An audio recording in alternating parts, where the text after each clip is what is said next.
What's poppin', everybody? I'm Mike. I'm Brian. And this is Hoopin' with Mike and Brian. And playoffs!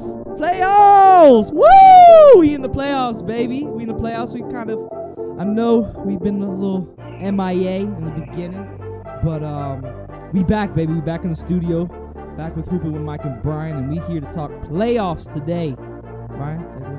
Hey, man, before we get into it, obviously, shout out to the socials, at Hoopin' with Mike and Brian on YouTube, and Hoopin' with Mike and Brian on YouTube and all platforms, and we're at Hoopin.MB on Instagram and TikTok, and then we're also at Hoopin_MB on Twitter.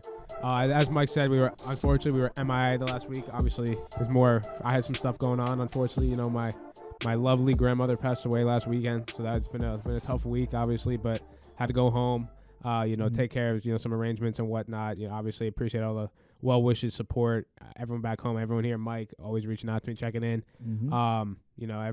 Everything I do going forward for her, as I know Mike's been very supportive as well in that aspect. So if you don't mind, we'll do a little moment of silence, pay our respects. For everyone out there, we appreciate you joining in, but we'll get right into it. Just a little moment of silence.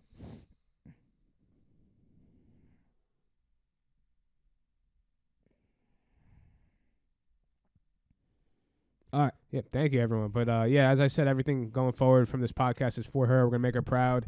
Her and my grandfather are very big supporters of this podcast. Would listen to all the episodes. So, I appreciate all the love. Mike, I want to thank you personally for reaching out, helping the brother out. When one brother's down, we pick him up. And you've been there for me, Mike, and we're getting through this, man.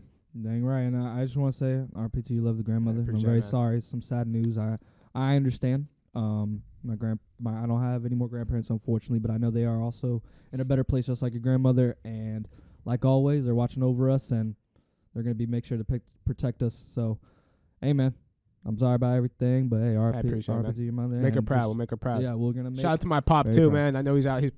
He's dealing with some of his own health issues right now. We're praying for him, but. I know he's a big listener to this podcast, and he's a very, strong guy, and he always showed support. And I know he's getting through it, man. You're gonna get home soon, and we love you out here, and I'm proud of you for everything you do, and it's gonna be okay. Shout out to Pops, man. Shout out to Pops. But hey, man, getting into it, we in the playoff. We had some interesting series so far. Mm-hmm. Crazy series, probably some easy, some like we expected, like last episode, but. I want to talk about a particular right now matchup that is very interesting. Mm-hmm. It's very interesting to you right now too as well. Your boys are up. Knicks Cavs, baby. Your boys are up 3-1. How do you feel about your Knicks, my guy? I feel great, man. Obviously, during the regular season, I was very critical of RJ. Obviously, Julius Randle, but RJ specifically and Coach Tibbs. But obviously, they dropped one game, which is going to happen. I didn't expect a sweep. Obviously, the series isn't over. Still got more business to take care of. Got to get one more win. But I feel great, man. RJ Barrett played very differently at home as he did on the road. He's been killing it. Yesterday, I think he had 26 points. He's getting to the free throw line. He's so much better when he's aggressive and doesn't settle for threes. Like, from the get-go, from the first play of the game, that guy, he was aggressive. And that's when he's at his best. And there was questions. All eyes were really on RJ Barrett this series. And I said it. If RJ Barrett did not come to play for the series, the Knicks would have to just evaluate themselves in the offseason. But he's been great the last two games. And it's more that for me personally, I'm willing to put those two first games behind us because we're up 3-1. He didn't play great, but he came to play in the Garden. And RJ's unfazed, man. I give him credit. I've been very critical of him, as did a lot of New York has. Obviously, Jalen Brunson's been outstanding. Obviously, I'm going to forget the Game 2 loss, but he's been killing it. For a guy his size, his ability to score around the rim, he makes contested threes. You see that celebration he does now with his FaceTime. I don't even know what that is. So I think I saw it from an angle. I actually there's a celebration in FIFA. Dybala, he goes like this. Oh, really? He goes like he puts like his hands just like that, and he goes like this. Yeah. It's almost like a mask thing. But I saw Jalen Brunson do it, and I was just like. That's so funny. Basketball. Yeah. I'm thinking it was maybe from something from soccer, but I doubt it. He probably just did his little thing. It's great, man. But it's cool. Jalen Brunson. Killing it, man. I love Jalen Brunson, man. I've told you this ever since he. That's how I feel about Jimmy Butler, though, too. For you, like, I hate your team, but I like your. I like Jimmy Butler. I know one of my good friends actually reached out to me. Shout out to my boy Dalton. He's a big Chicago Bulls fan, and he was like, "Yo, Jimmy's going. Jimmy's going." But before we get to that, I want to talk about your Knicks. Your Knicks, man. Hey, they're playing phenomenal. RJ Barrett is now being the RJ Barrett that you guys need. He's more efficient, actually. I mean, More efficient. 9, 18. I mean, I know he's still shooters shoot. I know he has that mentality, and he's just going to take a shot. But I do like how more aggressive he's being and everything, and putting more, because I know that's your guy, or not maybe he's personally your guy, but like I know in the Knicks system and the thing, he's supposed to be that guy. He's supposed to be like the second, third option after maybe Julius Randle and Jalen Brunson, obviously. And he's stepping up, man. At 26 last Love game. it, man. Jalen Brunson at 29 with 50% shooting. I mean, they both were shooting 50% at the clip, so that's pretty awesome. Everyone's taking their shots. I mean, even Josh Hart. Dude, Hart's been amazing. He's the second chance. You love that pickup ever since. Dude. Without Josh Hart, plays hard. I think they should. He started last game because Grimes was hurt, but I think they should start Josh Hart for the rest of the series in the playoffs. Grimes is great; he can shoot. So I think they can bring off that bench. But I think we're talking offensively, but defensively the Knicks have been great. They're the only team this season to hold a team to under 80 points, and in the playoffs, that's when it's mostly needed. Sure. And I think Garland, they shut down Garland at game 3, and then shut down Mitchell game 4. Because I think if you're the Knicks, you kind of know one of them's going to probably go off. It's just going to happen. To contain both of those guys, it's not going to be easy. And, Stephen A. Smith said at halftime of game 1, you have to stop Donovan Mitchell if you're the Knicks. And Michael Wilbon stopped him. He's like, you better change your expectations because nobody can stop Donovan Mitchell. But the Knicks did that yesterday. They contained him. They contained him. Mitchell, I think he's due for a bad game because he's been so great for the Cavs. That's going to happen. But he's been great, man, for the Cavs. Last game, they shut him down pretty good because he only had 11 points. 5, he didn't shoot well at all, and he had 6 turnovers. So he had, and they were bad turnovers. And also along with that, Mitchell Robinson and Hartenstein have done a great job matching up with the interior presence of Jarrett Allen, Evan Mobley. And that was like one of the biggest things because it seems like you guys didn't have that type of height, except for maybe like Mitchell Robinson and Isaiah Hartenstein. But like they're really you wouldn't think, Isaiah Hartenstein and Mitchell Robinson are gonna yeah. Maybe Mitchell Robinson and like Jared Allen, maybe that denies us, but then you have Evan Mobley, who's like 7 foot, very versatile. So it's like it's cool that I like how Isaiah Hartenstein and Mitchell Robinson are able to be with those trees, man, because it's great. I also got to give credit to Coach Tibbs, man, because he I think he outcoached. You had some things to say about earlier in the season about Tibbs, but man. He saw it was Julius. It was not Julius Randle's day yesterday, and Obi Toppin played key minutes. He played the whole fourth quarter, and he kept Randle on the bench. And I, as a Knicks fan, I know the Knicks are going to need Julius Randle out there if they want to go to the places they want to go. But Tibbs in the regular season, he kind of just played through Julius Randle, whether he was playing great or playing bad or whatever. But he made the adjustments he had to make.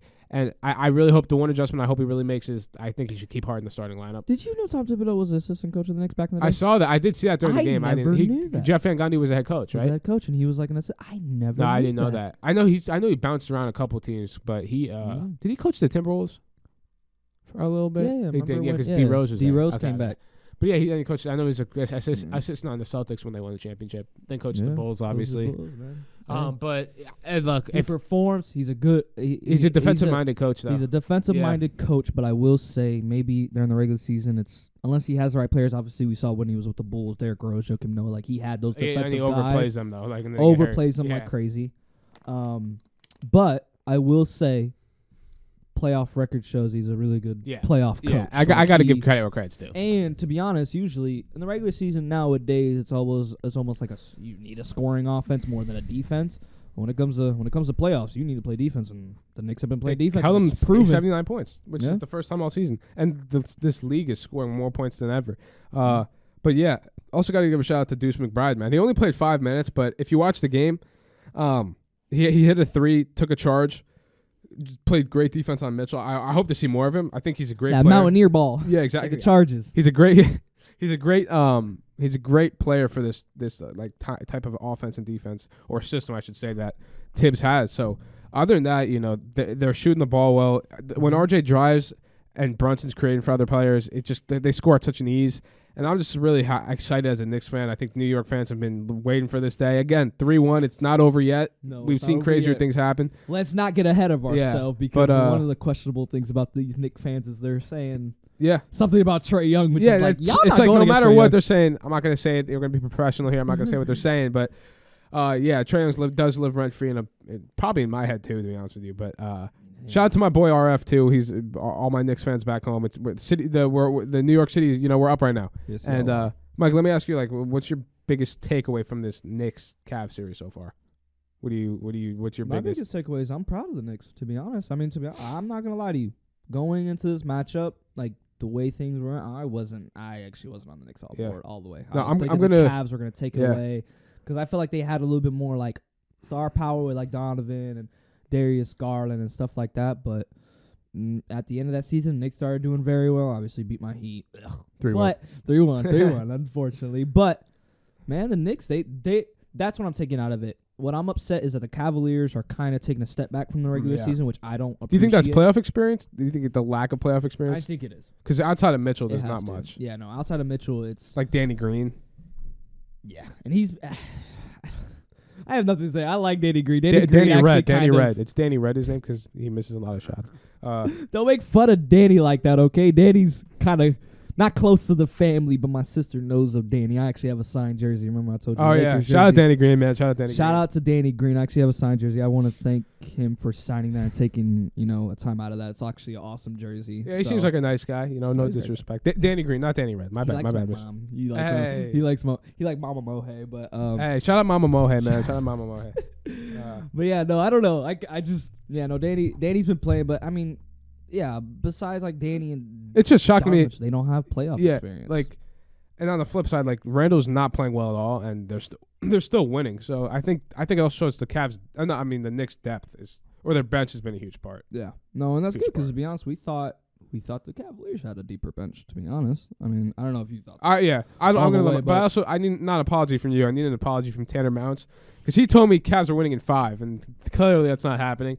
Obviously sounds like it's going to be the Knicks in 5. I don't want to jinx anything, but that's the great. Wednesday night's going to be a movie if they win. But yeah, Mike, my bad. I know I was rambling for a little bit, but there's going to be a parade inside my city. In New York, baby. There's going to be a parade. New York's out right now, but they're going to have a parade if they win. Instead of a championship parade, they're going to have a parade if they win the playoff series. First round parade. That's literally they have. When was the last time they made it to the second round? Was it when Melo was there? I think it was when Melo was there. Yeah, I want to say yeah. That was against Boston. Y'all play the Bulls? I thought y'all played the Bulls at one moment. I don't know. I'll double check, but or Boston. Yeah, he had those like wing threes. Remember those? Like yeah. One move, and just shoot a three. Oh, those were crazy games. I love that Melo. I even though I love Denver Nugget Melo, and I have a Denver Nugget jersey of Melo. His New York Knicks days were pretty fire. Melo. I'm not gonna lie. You see, like when he against the Bulls, he would. Yeah, 2013 was the last time. Didn't he have? 62, 64? Yeah, 61, Garden, 62. I think? Yeah, it's 60 something. Melo, ISO Melo. I love Melo, man. Those days. Shout out Melo, but yeah, man, it's definitely great to be a Knicks fan right now. But it's not over yet. It's not over yet. Business is not done. Got to go to Cleveland. Got to keep that Mamba mentality, like when Kobe was in the playoffs. It's not done. We're and not Brunson done. said it. Brunson said it in the post-game press conference. There's nothing to celebrate yet. Nothing to celebrate yet, which we like. And Jalen Brunson. But New York's doing the complete opposite. The Knicks are not. The Knicks fans are doing the complete. The fan base are celebrating like yo. It feels like, dude. Just imagine if the Knicks win a championship, New York's going. New York down. is going down in flames. Oh, I'm going to that parade though. I'll be there. I think I might. Hey, pull up. Pull up. Pull up in New York, go to the parade. But yeah. Hey, man, other than the series, man, the only really takeaways I got is Cavs got to step up, man. I know it's the playoff experience that's hitting them, and they don't know. And the Knicks obviously have playoff experience with the players that they have. The Cavaliers kind of don't. Like they made it into the play in that one year, but then they lost to Trae Young. They lost to Trae Young and they got killed. So like that at that point, the Cavs just got to step up. Donovan Mitchell's got to do more. He's got to cut out with these turnovers. I don't like when that's one thing about Donovan Mitchell. I know he's small for being a shooting guard and he's aggressive and stuff like that. It's just another thing is he can facilitate, he can play make, but he can't do it for too much because then he does crap like that. He has 6 turnovers and it's not well. Donovan Mitchell, he needs to score, but he has a ball majority of the time in his hands. So does Garland, but the only really takeaway is just the Cavs got to step up, got to play better on defense. I mean, the shooting's not bad. Everyone's shooting above 40% on the team. No one's really. You saw they started LeVert though. They decided to start LeVert.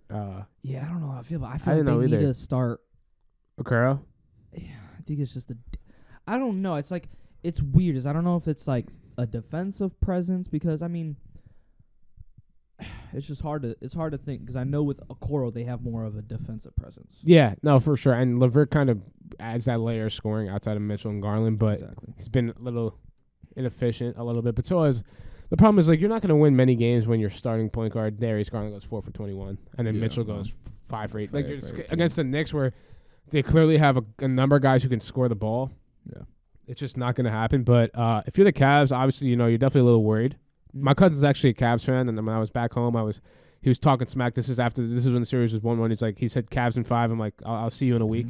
But it's kind of funny because I should say like just as if you're the Knicks. You're up 3-1. You can't get complacent. You got to continue what you're doing. Got to go to Cleveland, take care of business, get as much rest as you can. And Mike, and maybe this is a little segue. Why don't we hear you let me ramble? So I'm gonna let you take it from here.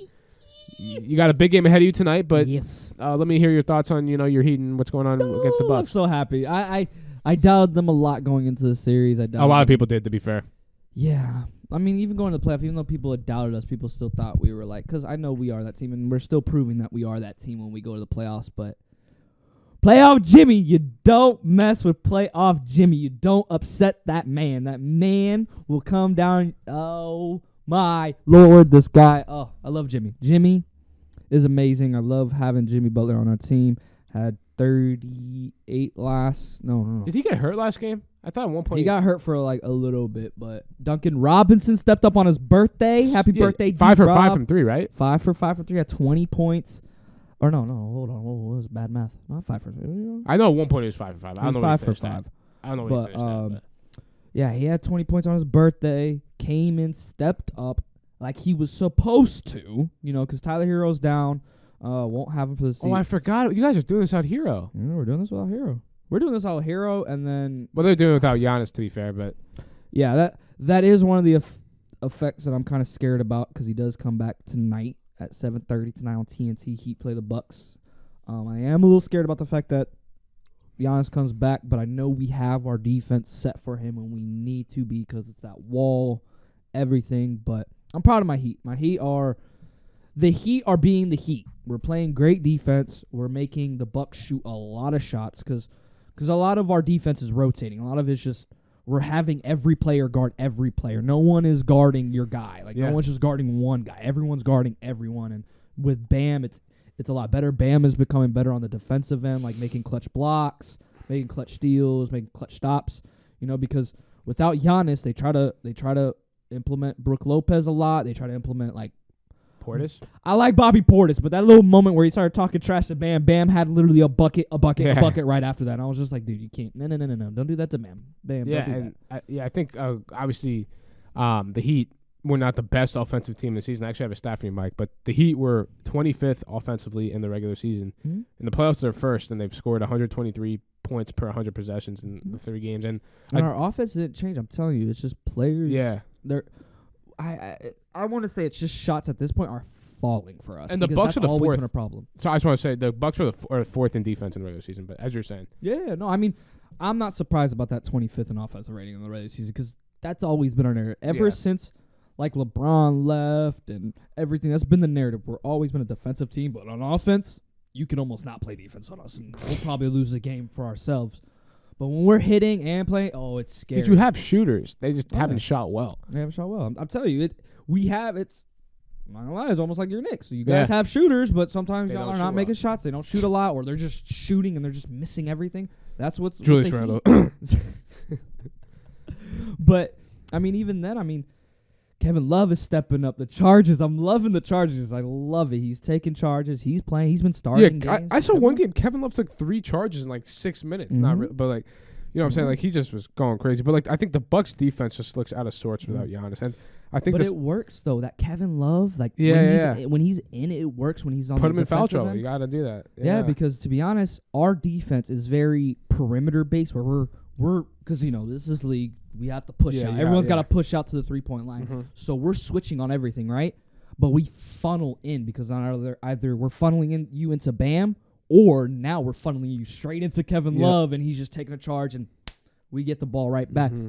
I love it. And then Cody Zeller's coming in at some moment. Cody Zeller, I haven't heard that name in a while. He's had some good games. Decent. Last game he didn't really do anything. He didn't do anything at all. I think he had 1 rebound. But Cody Zeller's a good little big presence sometimes. And obviously with obviously now Giannis coming back, they have that bigger presence. So I don't know. Maybe Cody Zeller's numbers or minutes bump up a little bit with now, but we'll see. I like I said, business is not done. This is not. We're playing the number 1 team in the NBA. This is not, and they're about to get their number 1 player. Back. Yeah. So I think not to just ramble about the Bucks, but like I think the whole notion of the it was not coming from us, but I just saw like on social media, on like just online surfaces and whatnot. But like Giannis, like the Bucks are good without Giannis, which they're all right without Giannis. But like I think it's evidently like Giannis is very like the Bucks have a very good team around him, but like they're not doing anything without Giannis. And you're seeing the teams like we'll get into it later, but like the Grizzlies without Ja, like that type of stuff. So like that whole notion, that whole idea of like the Bucks don't need or the Bucks are still a good team without Giannis. No, they're not. No, they're not. I mean,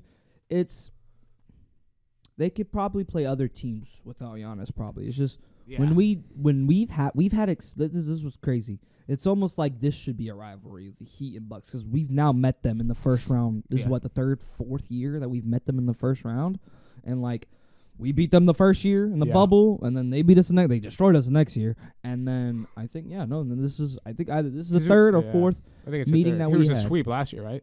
Or not last year.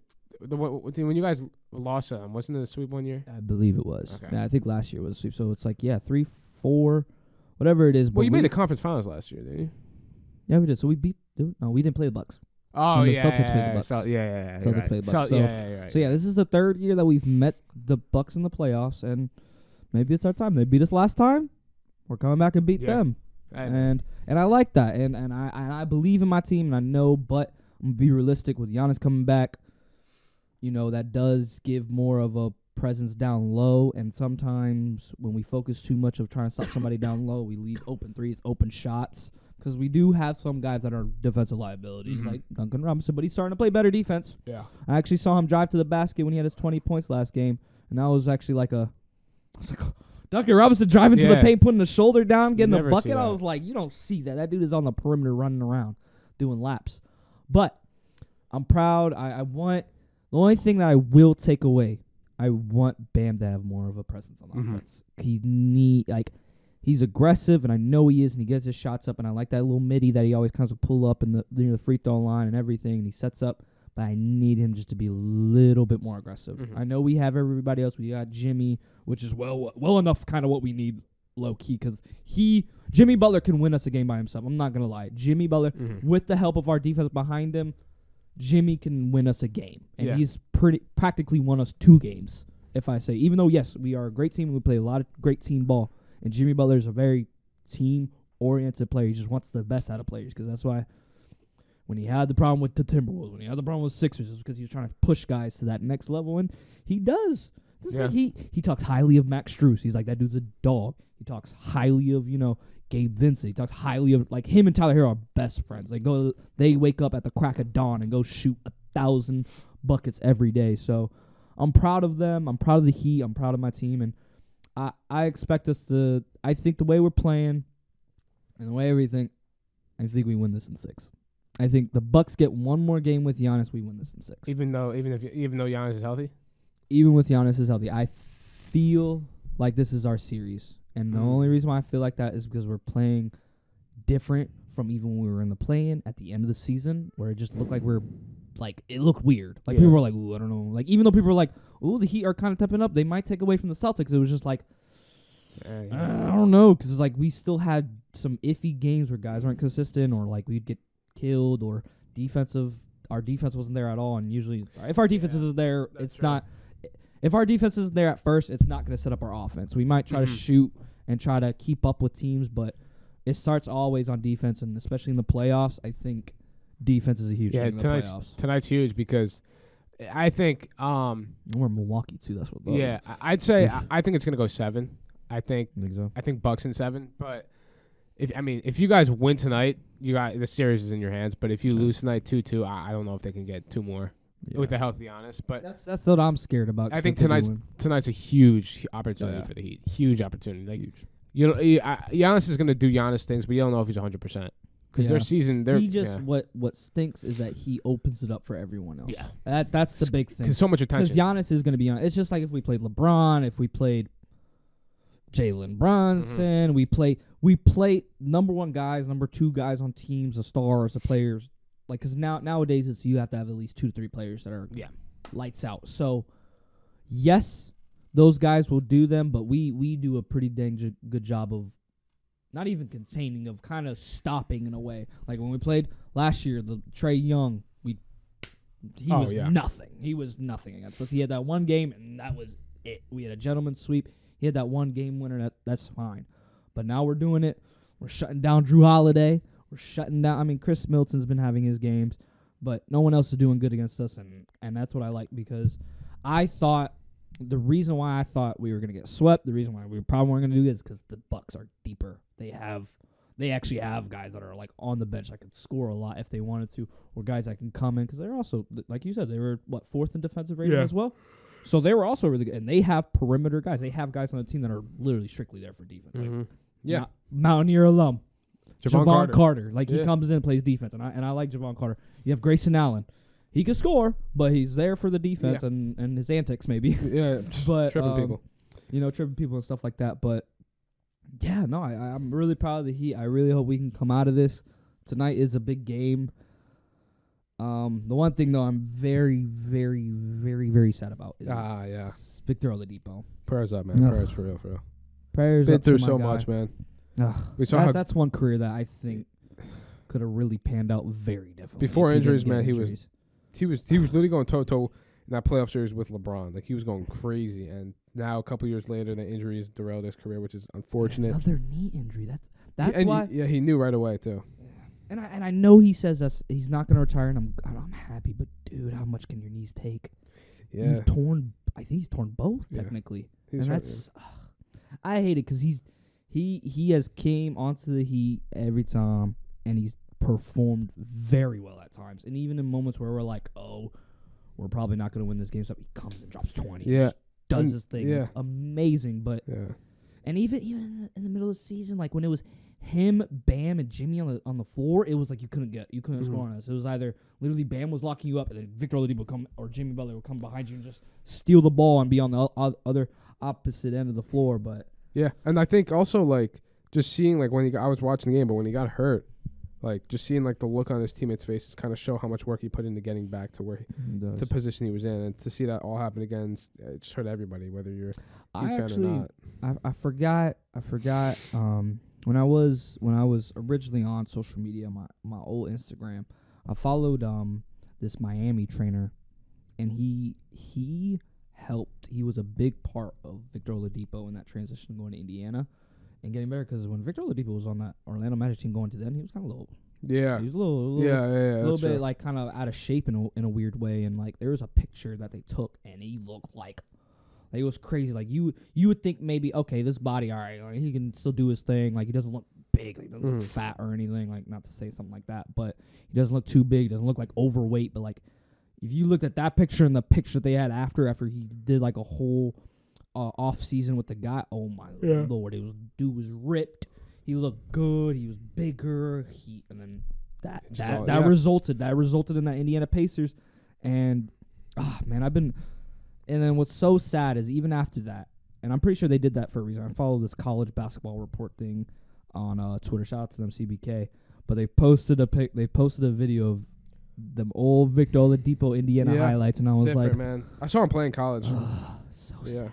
I almost started crying. I was like, dang, dude. I'm like, that's what we get sometimes. We get that. We kind of get that sometimes. That's what the Magic got a little bit. That's what the Pacers definitely got that little bit of Victor Oladipo, and then we got some of it. It shines at times, but I know that those knee injuries must suck. They suck. Yeah. They stink so bad, and they've ended so many injuries. They've ended so many careers. Like if you think about it, Tracy McGrady. I think Tracy McGrady had a knee injury. D Rose came back a little bit. D Rose came a little back, but same thing. D Rose, Grant Hill, yeah. Grant Hill actually. Grant Hill actually had a knee and an ankle injury. Yeah. And so he was... Brandon Roy, too. Brandon Roy had a huge... Did Penny Hardaway get hurt? I don't know if it was Penny Hardaway. I thought he did. Yeah, he had knees. Because remember, he had some bad knees. He wore like the knee pads and stuff. But yeah, no, Penny too, man. Like... Well, Isaiah Thomas got it. It was more of Achilles injuries, but he got his It's the legs, man. It's basketball. It's crazy, man. You gotta be careful of the feet or the knees, man. The in landing, how basketball. they land too, is Yeah, no, that was a scary little when Victor Oladipo went up and you just saw his leg like stop. It didn't even look like it buckled. It just it just hit the ground and you just see him just. And I was just he like, just knew it, man. Yeah, that's why it's always scary. Like nowadays, it's scary. Like if you get a non-contact injury, like Gordon Hayward. What like- about Gordon Hayward? oh well, no, because that was pretty bad. Well, you're saying non-contact? Like non-contact, because that's what like non-contact injuries now are scary, especially like that, and like in football this year where they're talking about like the turfs and stuff. Yeah. Like in basketball, that doesn't happen in basketball because it's hardwood, and maybe that is more of a thing because you're playing on hardwood. It's a lot harder. Yeah, than obviously not for turf. Yeah. But dang, these knee injuries, man. It's unfortunate, But- man. It really is. No, it is very unfortunate, but like I said, with just overall, in this series, we just got to keep playing our game, and I think we are. And I think just tonight, you're right. Tonight is a Huge. big game, huge. Put him game. away, man. If you're the Heat, you put him away early. Like We put him. We literally reciprocate what we did last game. Yeah. We beat them. We just destroy them out the gym. Have them not let Giannis sit on that bench and be mad. Yeah, literally. It's kind of crazy because I know. Well, I was talking to Tanner Mounts, obviously, and obviously I talked to you, Mike. But as Heat fans were saying, they wanted them to lose that playing game because you're going up against the Bucks, and nobody knew Giannis was going to get hurt, but nobody thought anyone was going to beat the Bucks, other than the Celtics probably. See, I was more afraid playing the Celtics because Oh yeah, it's nothing against Giannis and the Bucks, but with Jason Tatum and Jaylen Brown at the same time, they're both just dropping crazy. giving you points. 30, man. Yeah, they both individually one-on-one can kill you. Yeah. So it's just we don't have a lot, especially with going in. Maybe now with Victor Oladipo out, we wouldn't have another guard that would be even able to slow down Jaylen Brown. Maybe Gabe Vincent could come in and guard him. Max Strus, no, Max Strus. Even though he moves his feet well, but Max Strus, no, it's not happening. Probably have to put Jimmy on him. Yeah, you would, but then who's gonna be on Jason Tatum? That's exactly. So Bam, maybe. I don't know. He might be too quick for Bam. Who's gonna be boxing out Robert Lopez and stuff? Robert Lopez. Williams. Robert Williams. He had a big game yesterday. Robert he had Lopez. I mean, double. Yeah, He got some Robert key Williams offensive rebounds. But what do they call him? The Time Lord? I have no They idea. call him something because he looks like he's 40, 35, and he's 20. Yeah. But yeah. I also my hot take. Again, not really a hot take, but I said Hawks are going to push to 6. Hawks got one game, but Yeah, that's good because now we can go into that Celtics Hawks thing because I think we're done with we need to stop talking about the Heat. It's too much on and the Heat. Knicks too. Yeah. And the Knicks, but hey, I think just for both of us, We're both happy, business man. We're both happy. We're both very happy to see our teams performing like the team that we know and that we're fans of. And we just need to know business is not done. Yeah. You guys have one more game to win. You got two more. We still have 2 more. So, and we got to go back. We got to go into the what do you call it? The deer or whatever cave. Oh, whatever yeah, I they know what you're call talking it. about. The thing. What's Did it you called? see? Did you see Jimmy Butler's post? Oh, that had me crying. What was it? Jimmy Butler when we first beat them 1-0. He put up a picture of 2 deers. Oh And he yeah, I said did we're- see that. I did see We're that. going hunting. Yeah. And then the next game they won, he put Drew Holiday in somebody else's face. Oh, he said. I love that, man. Yeah, I love that, man. But hey, we'll yeah. see. Yeah. Season's not so yeah. Season's still not done. Obviously, series is still not done, and we still got business. So I think we're good. We still have that mentality. Even after. That's why I like about our team because we still keep it as business, even with winning teams. Jimmy Butler and Max Strus, when they were doing the interviews, they're like, "We're not done. Yeah, we're still going." I don't know what everyone's proud about. We did good. Our team. This is what we expect. You're seeing with the Kings Warriors series. You can't get complacent. Kings Warriors, but going into the Celtics and Hawks, because now we can start getting into the easier matchups before we even go into the crazier games like the Kings and Warriors. Now Grizzlies and Lakers are It's gonna pretty get feisty, man. It's getting feisty, but let's get into it with the Celtics and Hawks. They won one game, but I don't think. Yeah, I did say I thought the Hawks were going to push the 6, which maybe they do win Game 5, but you're seeing the DeJounte Murray situation, we might get suspended. But I think if you're the Hawks, the one thing is the inconsistency from Trae Young.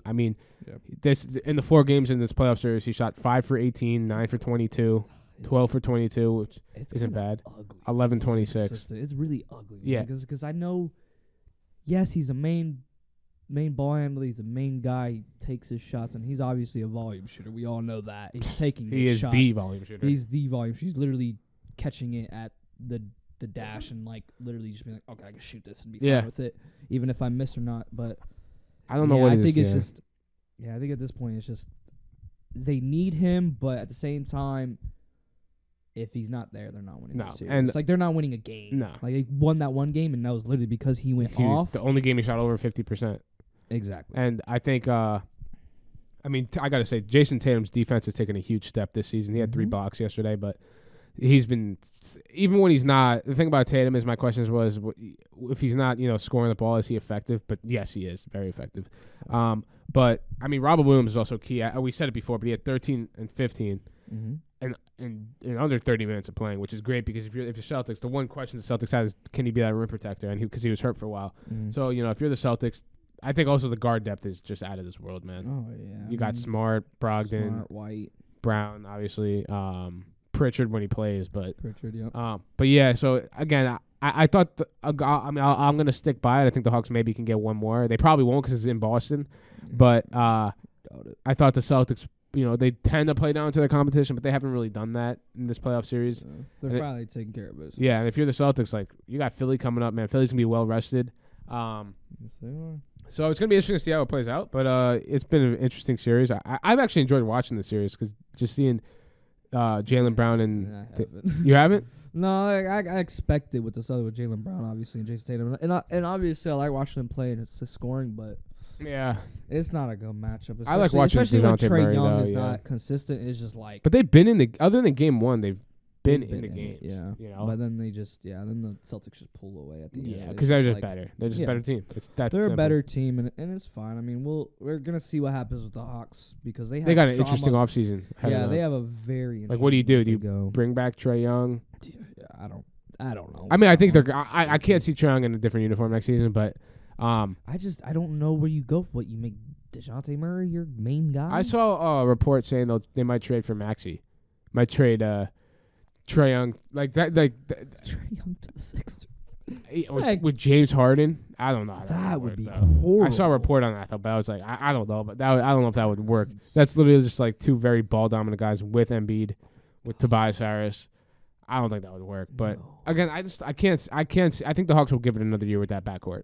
At least. Yeah, I think they do too, but I mean, all the drama with like the coach and Trae Young and all that stuff. Yeah, it's weird. We'll see. We'll see what happens in the off season, but it's gonna be an interesting little story behind it. But like usually Trae's very like the playoffs is where Trae really I saw it against. Why couldn't he have done this 2 years ago? But just shoot like that. But yeah, if you're the Hawks, man, 2 years ago you would have came in here upset. Yeah, no, I would have been crying. But DeAndre Hunter has been good for the Hawks too. And Clint Capella's been on the boards, but the Celtics are just a better team. Just got too much. Too much. That's why, like, I think that's gonna be. See, that's what I was scared about if the Heat would have played in that first round. They just have too many scorers come up because at that point it's like if Tatum's off, Brown's on. If they're both off, then Derek White's going for third. Like, it's like no matter Derek what. White's probably doing. Marcus Smart is probably having some career high in threes. Yeah, and then Robert Williams blocking almost every shot. Yeah, so it's like. It stinks, but hey, that's why they're a top team in the East. Is why they were number one at some point in the regular season. But I think we're not much to say there. Celtics should definitely take care of business. I mean, yeah, but on the other side of the spectrum, we're also seeing this too in the West with the Denver Nuggets and the Timberwolves. It's a great game by Ant last night. Dude, he's the guy, man. He's a beast. He's that guy. He's a beast. Well, I mean, the first 2 games they were questioning him. Yeah, he struggled in the play-in too a little bit. Yeah. But yeah, I mean. If you're the Timberwolves, I said it before. I know, Mike, we've talked about the trade, but I think I honestly think the Timberwolves are better without Gobert.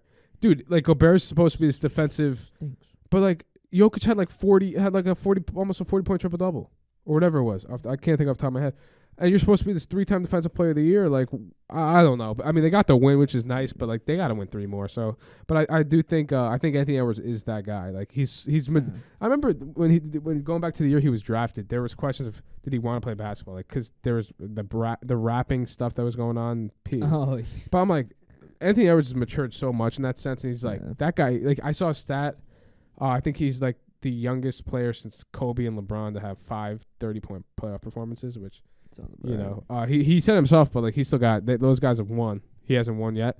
But Anthony Edwards, I'm a huge fan of Anthony Edwards. And I think Cat's kind of soft, man. I'm not going to lie. Cat's soft. Like, he spends. that's been the narrative. But he spends too much. Like, all he wants to do is jack up threes. You're 7 feet tall, man. Go in the post. I guess it doesn't help with Gobert being And he's there. good in the post, too, because when he gets Dude, he was doing against Anthony Davis. He was giving him the work. Yeah. So, I don't know. Again, the Nuggets, just the depth. Again, kind of similar to the Celtics. They got a bunch of guys who can hit three. And then they have literally the best player in the world at the moment. So again, I think Nuggets take care of business. You know, they should go back I think to it's that. Denver. I don't know what the little celebration was last night about the Timberwolves. They thought it was They like gotta a win turning 3. point. They're not winning 3 more, bro. It's not happening. People were celebrating. I was like, you guys had a close game, and you guys. It was celebrating? overtime, yeah. It was overtime. I was like, you guys. Not saying you guys got lucky. Yes, y'all pulled it up, played hard, and won. But like, you're going back to. I think aren't they going back to Denver? Yeah, they're going back. No, it's not. Even if God forbid they do win in Denver, they're not winning. There's no way they're winning 3 more games. No, if they do, then we're wrong, and it's like I'd crazy. It's gonna be like a. What was it when? Was it the Mavericks? What last year? Yeah, when they were down 3-1. When they came down 3-1, they came back against the Nuggets, right? Yeah, against the Nuggets. Yeah, Mavs came back against the Nuggets 3-1. Yeah. Was it the Nuggets? I thought he did that twice. Didn't he do it twice though? Didn't Luka do it twice? It was the Suns. Yeah, he came back 3-1, but then he didn't. He come back in another series. I thought he came back in another series. I know the Suns one. Remember they won in Game 7 by like 1,000,000 points. Yes. Yeah. Maybe it was, but I know definitely Devin that. Booker, his son. Oh, that's. I know we'll get into that playoff series later, but like, I said, dude, Devin Booker is so fun to watch, bro. Dude, I just had to say that. I know we'll get into that playoff series, but like, I mean, we I think he's the best shooting guard in the league. I'm gonna just say it now. Yeah, and then obviously we're talking about games that are like have been going easily. So like obviously we can talk the team that's already advanced to the second round, the Sixers. But that's just weren't ready.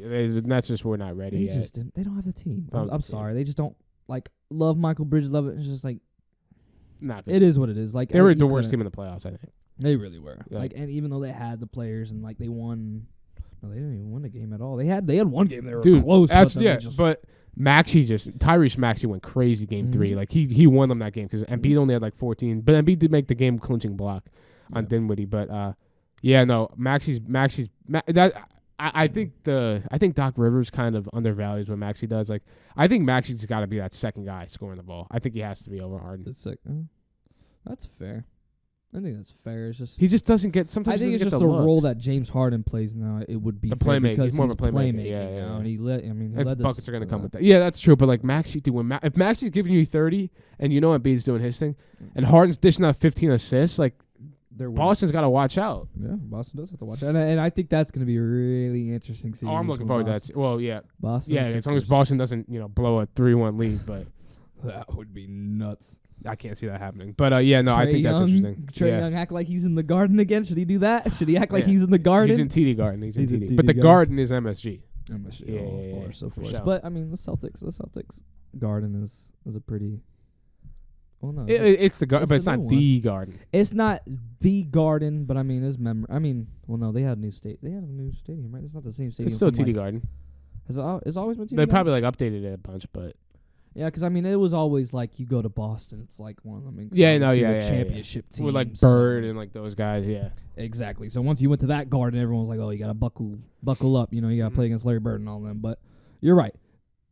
Madison Square Garden is the Garden, and that's the one where everybody is, and everyone loves performing there.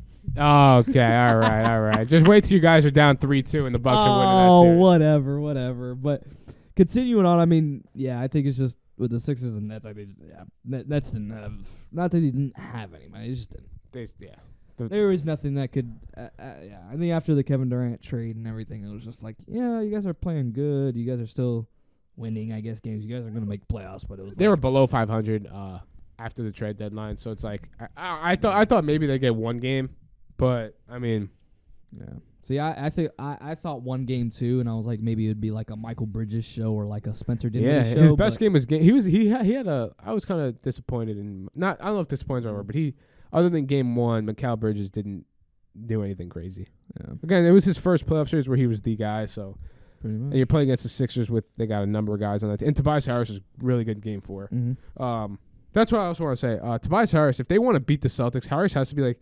If they can get him going as the 4th scorer. Tobias Harris needs to be Orlando Magic type. Yeah, or Detroit Piston or Los Angeles Laker. But Clipper, I'm sorry. But Harris has got to be that fourth guy. He's got to give you at least 20 if you want to be Boston. He's supposed to be that fourth guy, really. He's supposed to be pretty much no more of these 13 points, 4 for 12 from the field. Like, you got to do what you did in Game 4. If you want to beat Boston, you got to have a number guy step up. To be honest, he probably will have a little bit of a mismatch because, I mean, other than that, like, really, because if you... It'll be Horford on him? Celtics, I don't know if it'd be Horford. I'm thinking maybe another guard, like one of their other guards, like maybe Marcus Smart, because, like... Smart on who?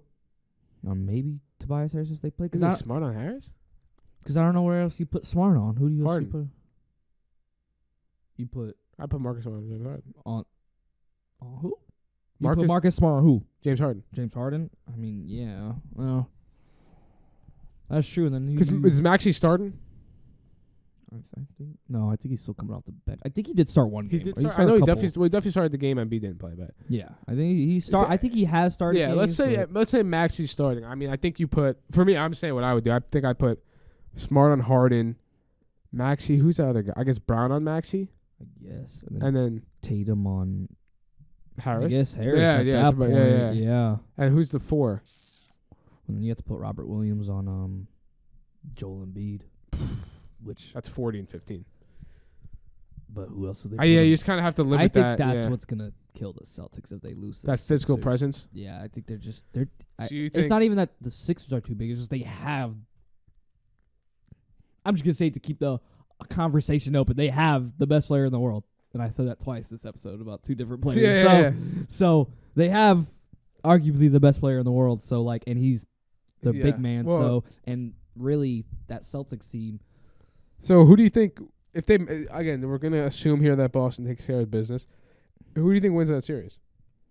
I think it goes to 7, but it'll be in Boston game 7. Oof. I don't know. It's weird. Because the Celtics are playing the way the Celtics are, but they're playing against the Hawks. And then the Sixers did well, but they were playing against the Nets. So it's like you couldn't really...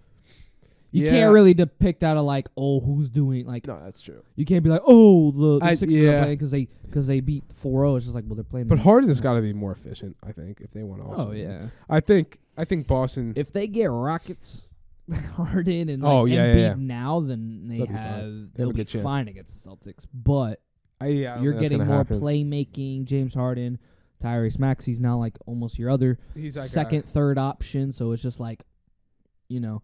They have, though, I feel like the Sixers do have the scoring prowess, though, of... You think so? Of the Celtics. Maybe it's not as deep, but, like, they can keep... They have 4 scorers. They have 4 scorers. They have guys that can come in and, like, shoot the ball. So I think that... So when it comes with, like... Because I know the Sixers got a team... Like, not a team like that, but, like, they have pretty... Not a deep... They have Paul Reed. They got... And Paul Reed, when Joel Embiid was, like, hurt and not playing, he plays well. He had a double-double. But yeah, I mean, they got. I'm having a brain fart right now. But I mean, I see what you're saying. I think just in general, like as deep as the Sixers can be, and as they are as they have 4 primary scorers, I just think Boston, that 2-headed monster right there, and the guard depth. As you said, I think I'm gonna say now. I think Embiid's soft. I'm gonna say it might. He's a physical presence, but he's so soft, man. I'm sorry, he's so soft. He's so soft. Yeah. I think like I think he just takes too many. He takes too many possessions off. Yeah, possessions off, but also I think also like he just there's like the Claxton situation. Embiid wants to be the guy who's taunting everyone, but the second someone taunts him, he's on the ground crying. That's fine. I get that, but here's what I meant by they have players that come off the bench that could do good. Because I mean, hey, he was like that for the Timberwolves, but his brother, Jalen McDaniels, now on the Sixers. That gives a defensive guy on when he comes in. I mean, DeAnthony Melton. Yeah, Melton's good. Yeah, Melton. They even have Shake Milton come off the bench who can do his thing when he wants to. I don't know if that can contend with Boston's bench because Boston probably is the deepest team in the league.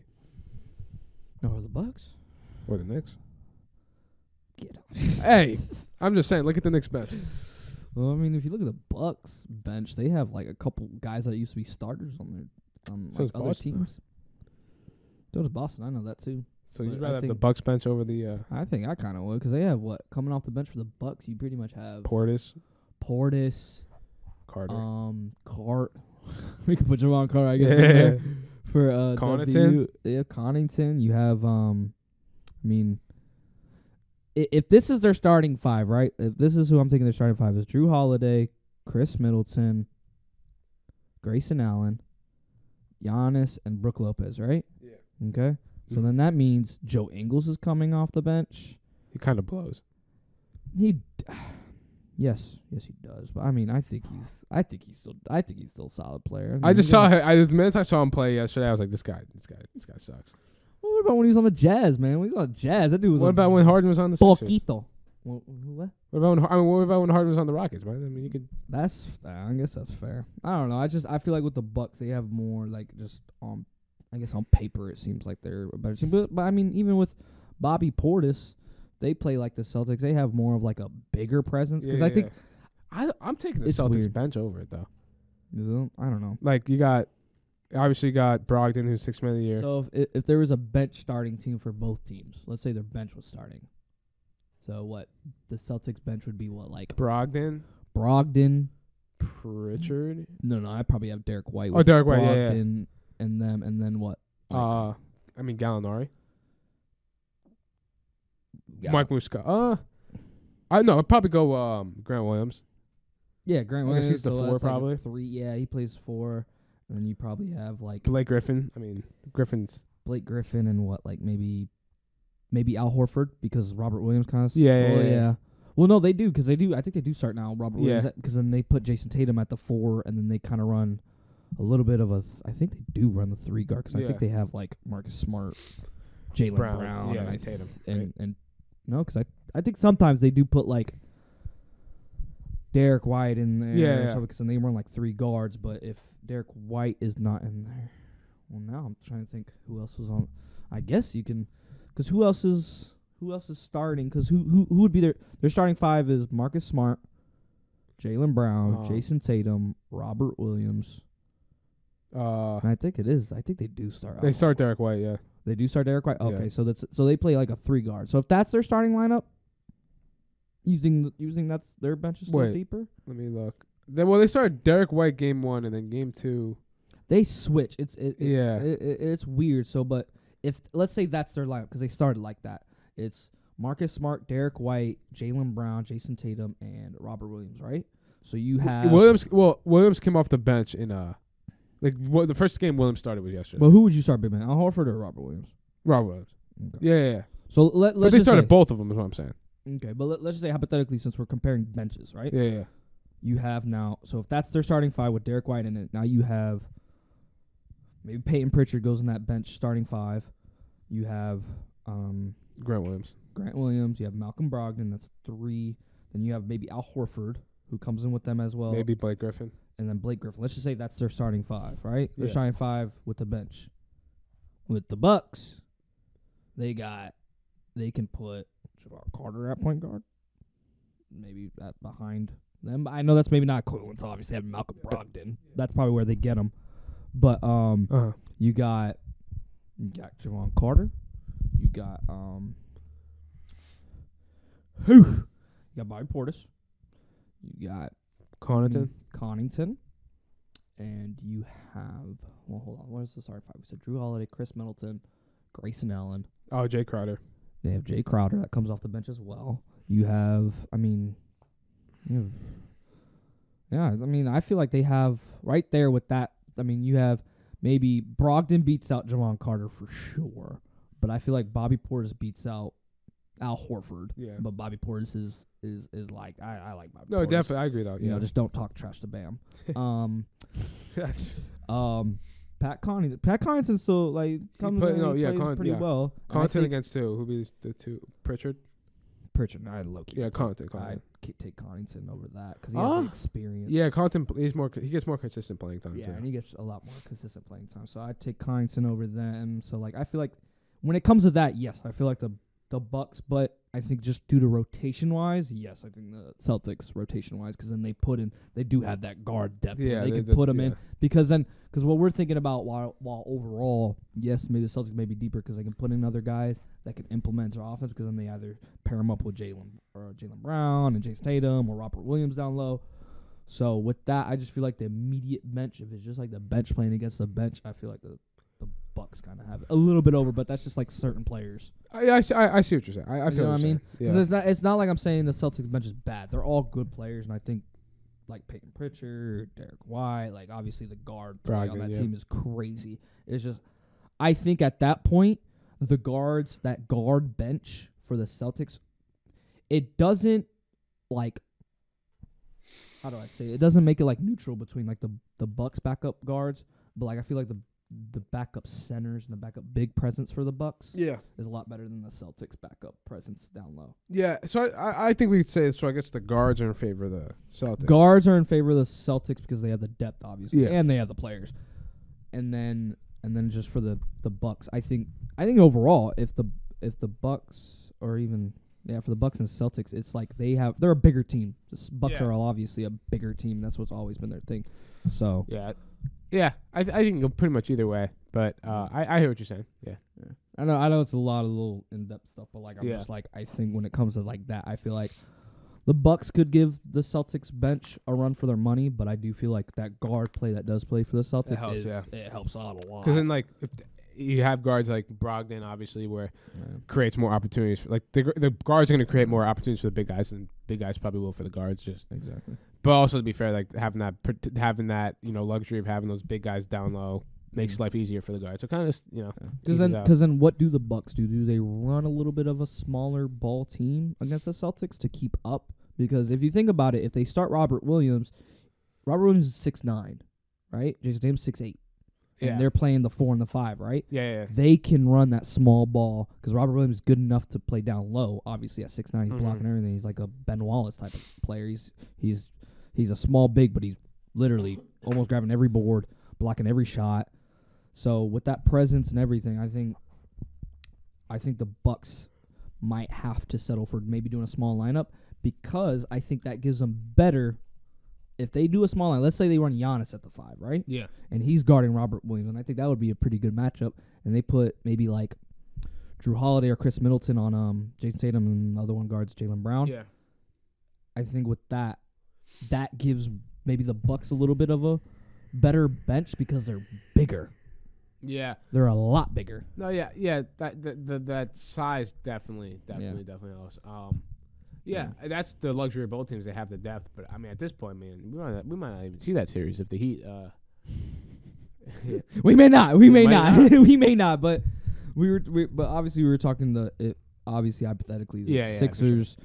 Well, Sixers obviously have advanced. The Celtics go and play the Sixers. I don't know. I think that series goes far. It's just I think maybe the Celtics probably pull it out. Yeah, I think so. They pull it out because of the depth. I have Celtics in 6. Celtics in 6 in that series. I would say Celtics in 7. 7. And 7. Yeah, I think they at least force. Because I do feel like with that type of game, James Harden kind of comes in a little bit more. He's going to have to. If they want to beat Boston, he's going to have to do that. Cause he's going to have to tap in a little bit into that Houston Rockets James Harden. He's not very... I get it because he's that playmaker now, playing with Embiid and Maxey and those guys and Tobias Harris. But he's got to be more aggressive, I think. Offensively, because they need him to score the ball. I think. But I get it. He is that playmaker, so you kind of have to give up that part of your game to play make. But also Embiid's health. You don't know what Embiid's health is going to look like either. Because it might be better for that series that they play against. Because at that point, it's like, dude, you're either going to go home or you advance. And to be honest, I mean, if things go the way we're thinking or what we're predicting, like the Heat, like we know the Heat's big game, but like. I feel like if the 76ers and Celtics play against each other, you're looking at one of those teams going to the finals. So you think, I'd still say the Bucks, but the Bucks might not beat the Heat, or the New York Knicks, baby. You think your Knicks got a chance to get the Celtics? I think the Knicks have a chance if the Heat win. If the Bucks win, they're not being the Bucks. But I think the Heat. We could just speak hypothetical here, but. Knicks Heat would be a fun series. Oh yeah, very obviously because everyone out there, I'm a Knicks fan. Mike's a Heat fan. That would just be fitting for this entire year. If the Knicks played the Heat, it'll definitely be fitting. I'll say I'd be scared. I'd lose sleep knowing we're playing playoff Jimmy. But dude, I really hope the Knicks. obviously I hope the Knicks win, but like just seeing the Garden being electric against playoff Jimmy or Giannis. I do feel like if you guys win this series, you guys have a high chance of going to the Eastern Conference Finals. Obviously. Yeah, I think the more I think of it, the more I watch the Bucks, the more I think we beat them. We could beat them. I don't think we will beat them. Yeah, but you're looking at the Bucks without Giannis. Yeah, that's the problem. That's the problem. That's the problem. But like, wait, no, I'm gonna say now, like, if the Knicks play the Bucks again, the Knicks still got business to take care of. I'm not trying to say anything. Yes, they do. Knicks play the Bucks. I don't like the chances. Even if they play the Heat, I think that would be like a 7-game series. No, it'll probably be 7-6 game series with the Heat Yeah. and Knicks. I definitely believe that. So, but I just That would be crazy though. If you guys go to the conference finals after like the year, I don't know. For either That's team, 2 years in a row we made conference finals. yeah, but like just considering like the start you guys had or the season you guys had, We were first place last year, made it to the Eastern Conference. We now made it last. you'd be the place first and playing made it team ever to make the conference finals. Hey man, we do things like that. People doubted us. People when we were number Heat one, fans people doubted you still guys, too. doubted us. People Yeah. when we were number one, people were like, "Oh, it's a fake," like blah blah blah. You guys played well, but whatever. It's regular season. Like it's so crazy. Like they talk about like the Bucks when the Bucks are number one, the Celtics number one, the Nuggets or Yeah. those teams are like, oh yeah, I got the good players and whatever. But when the Heat do it, it's like, who do they have? Nobody's good. I'm on just the waiting team. for my apologies from Tanner Mounts because he said Cavs in 5. Man, I was offended when he said that. Well, I mean, Offended. I kind of said the Cavs would win in 6 or 5. Yeah, he did say that. But that's because I like Donovan Mitchell. But the Knicks are proving me wrong. Hey, Knicks man, are proving me wrong. So I'll put my hands I up. respect, I respect you admitting you're wrong. Hey, to be fair, the series is not over. I'm not. Series is still not over. We still could have a crazy Cavalier comeback, and Which I would cry. hey, Cavaliers are good at coming back. I was gonna say we've seen this. Well, We- obviously LeBron James on the floor, but we've seen the Cavs come back from 3-1. But Yes, hey, we man, it's gonna be exciting. Man, Wednesday night's gonna be a movie Yeah. in Cleveland. Take care of business. Mhm. Rest up. We'll see who we're playing second round.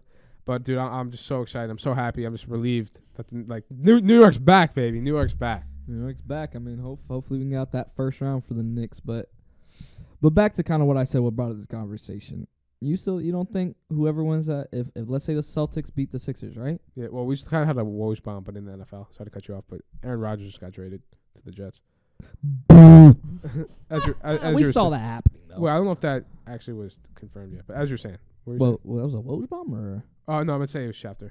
Schefter. I was about to say. I was Oh, like, yeah. Schefter was tweeted saying? it. Wow. But as you were saying, though? No, what I was gonna say was what started that conversation. I was going to the Knicks and Heat is the fact that I'm serious though. To be honest, I'm gonna be realistic because as the teams, like even though things work out, Heat play the Knicks.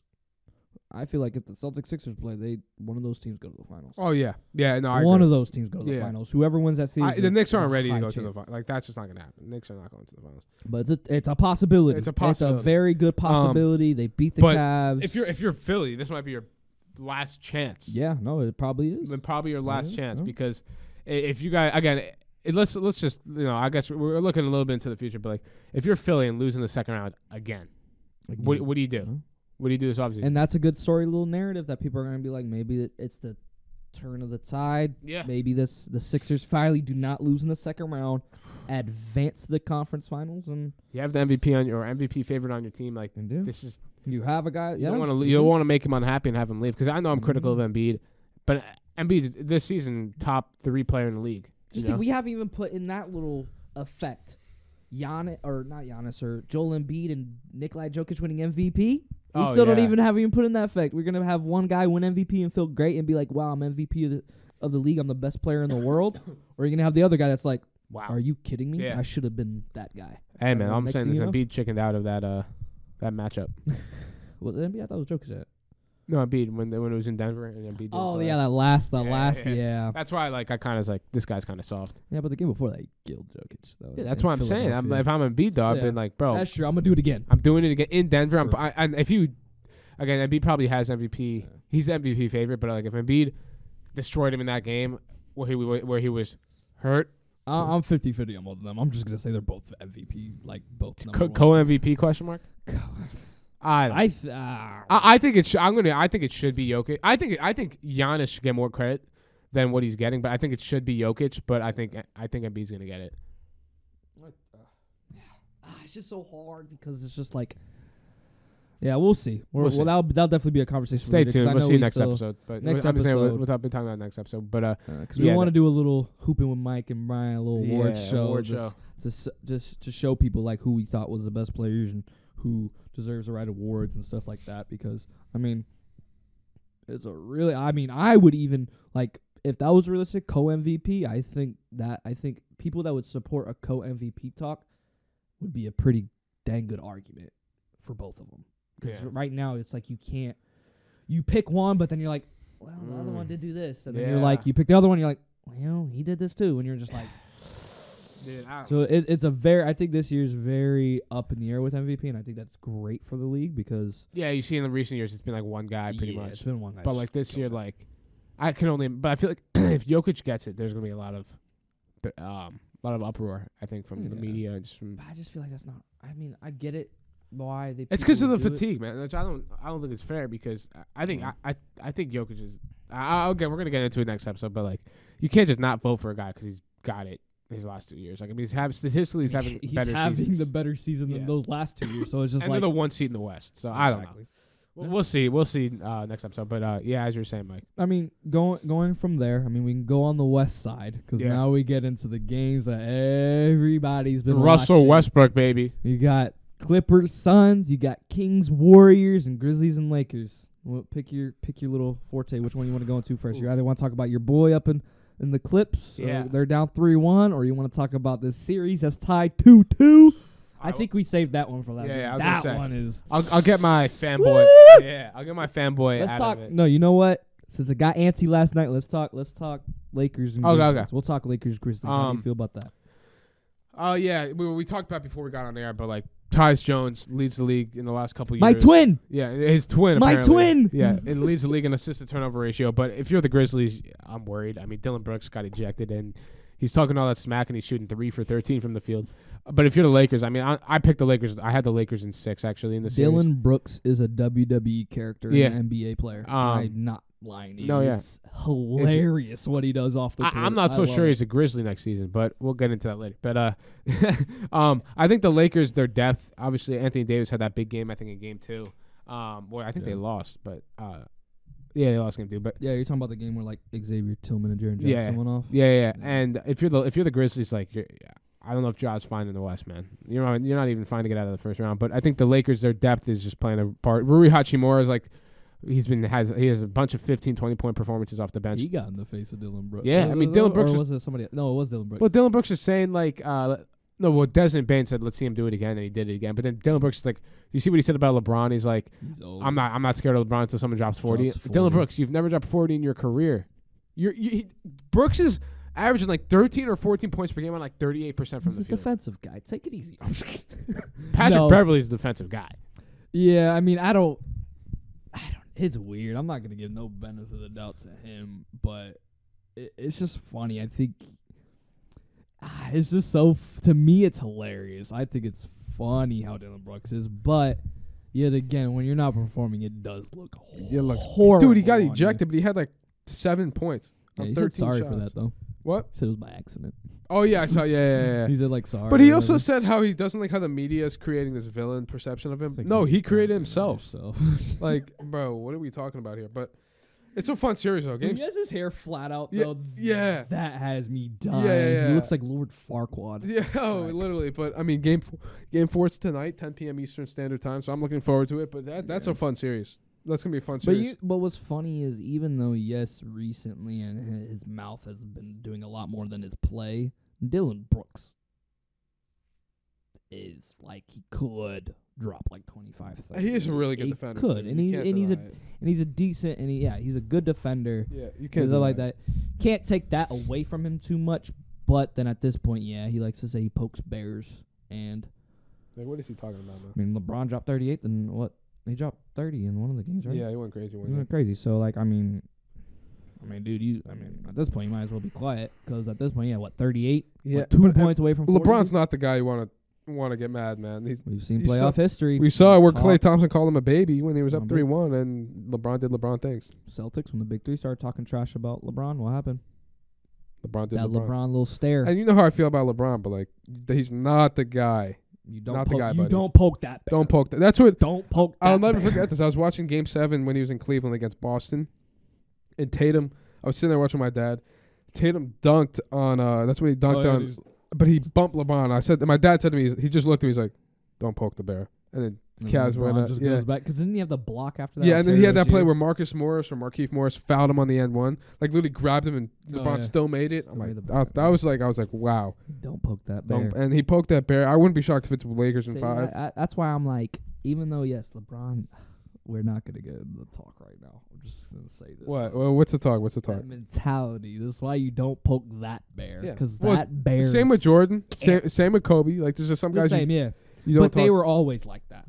Yeah. Like you know what I mean. But Yeah, like LeBron. That's what a lot of people say is like the downfall or like the bad thing with LeBron. LeBron is he clicks it on and off. Like he can be the villain at sometimes. He can maybe be like, the guy that kind of talks trash, but I mean, shoot, we saw it before the game. He went up to the Bucks and was like, "Yo, cut your crap out! Yeah. Like you're doing nothing." Like he literally went up to. Is that what he said? Because I was trying to see if I saw a clip of the people like reading his list trying to about. voice. Yeah, I don't know. I don't know if it was all the way accurate, but I could definitely like if I was LeBron, I would say the same thing too. I'd be like, dude, you're doing nothing. Stop talking. Who is to me." Brooks? Yeah, who? I don't know. Who Brooks hasn't really accomplished anything. With all due respect. And even Dylan Brooks didn't even say anything. Dylan Brooks was just he's like. Yeah, he's trying to act like, tough, but he's like that's LeBron. Like James. he still had his ground, but like LeBron just walked up and said, "You need to stop doing it." Like he's like you're not gonna get to me. Yeah. He's like you're not doing. Dude, I'm just waiting for these memes for like if the Lakers beat the Grizzlies. Well, I'm not gonna. It's still a close series, but if the Lakers handle that and that's series, another thing about the Grizzlies. I think if they lose this,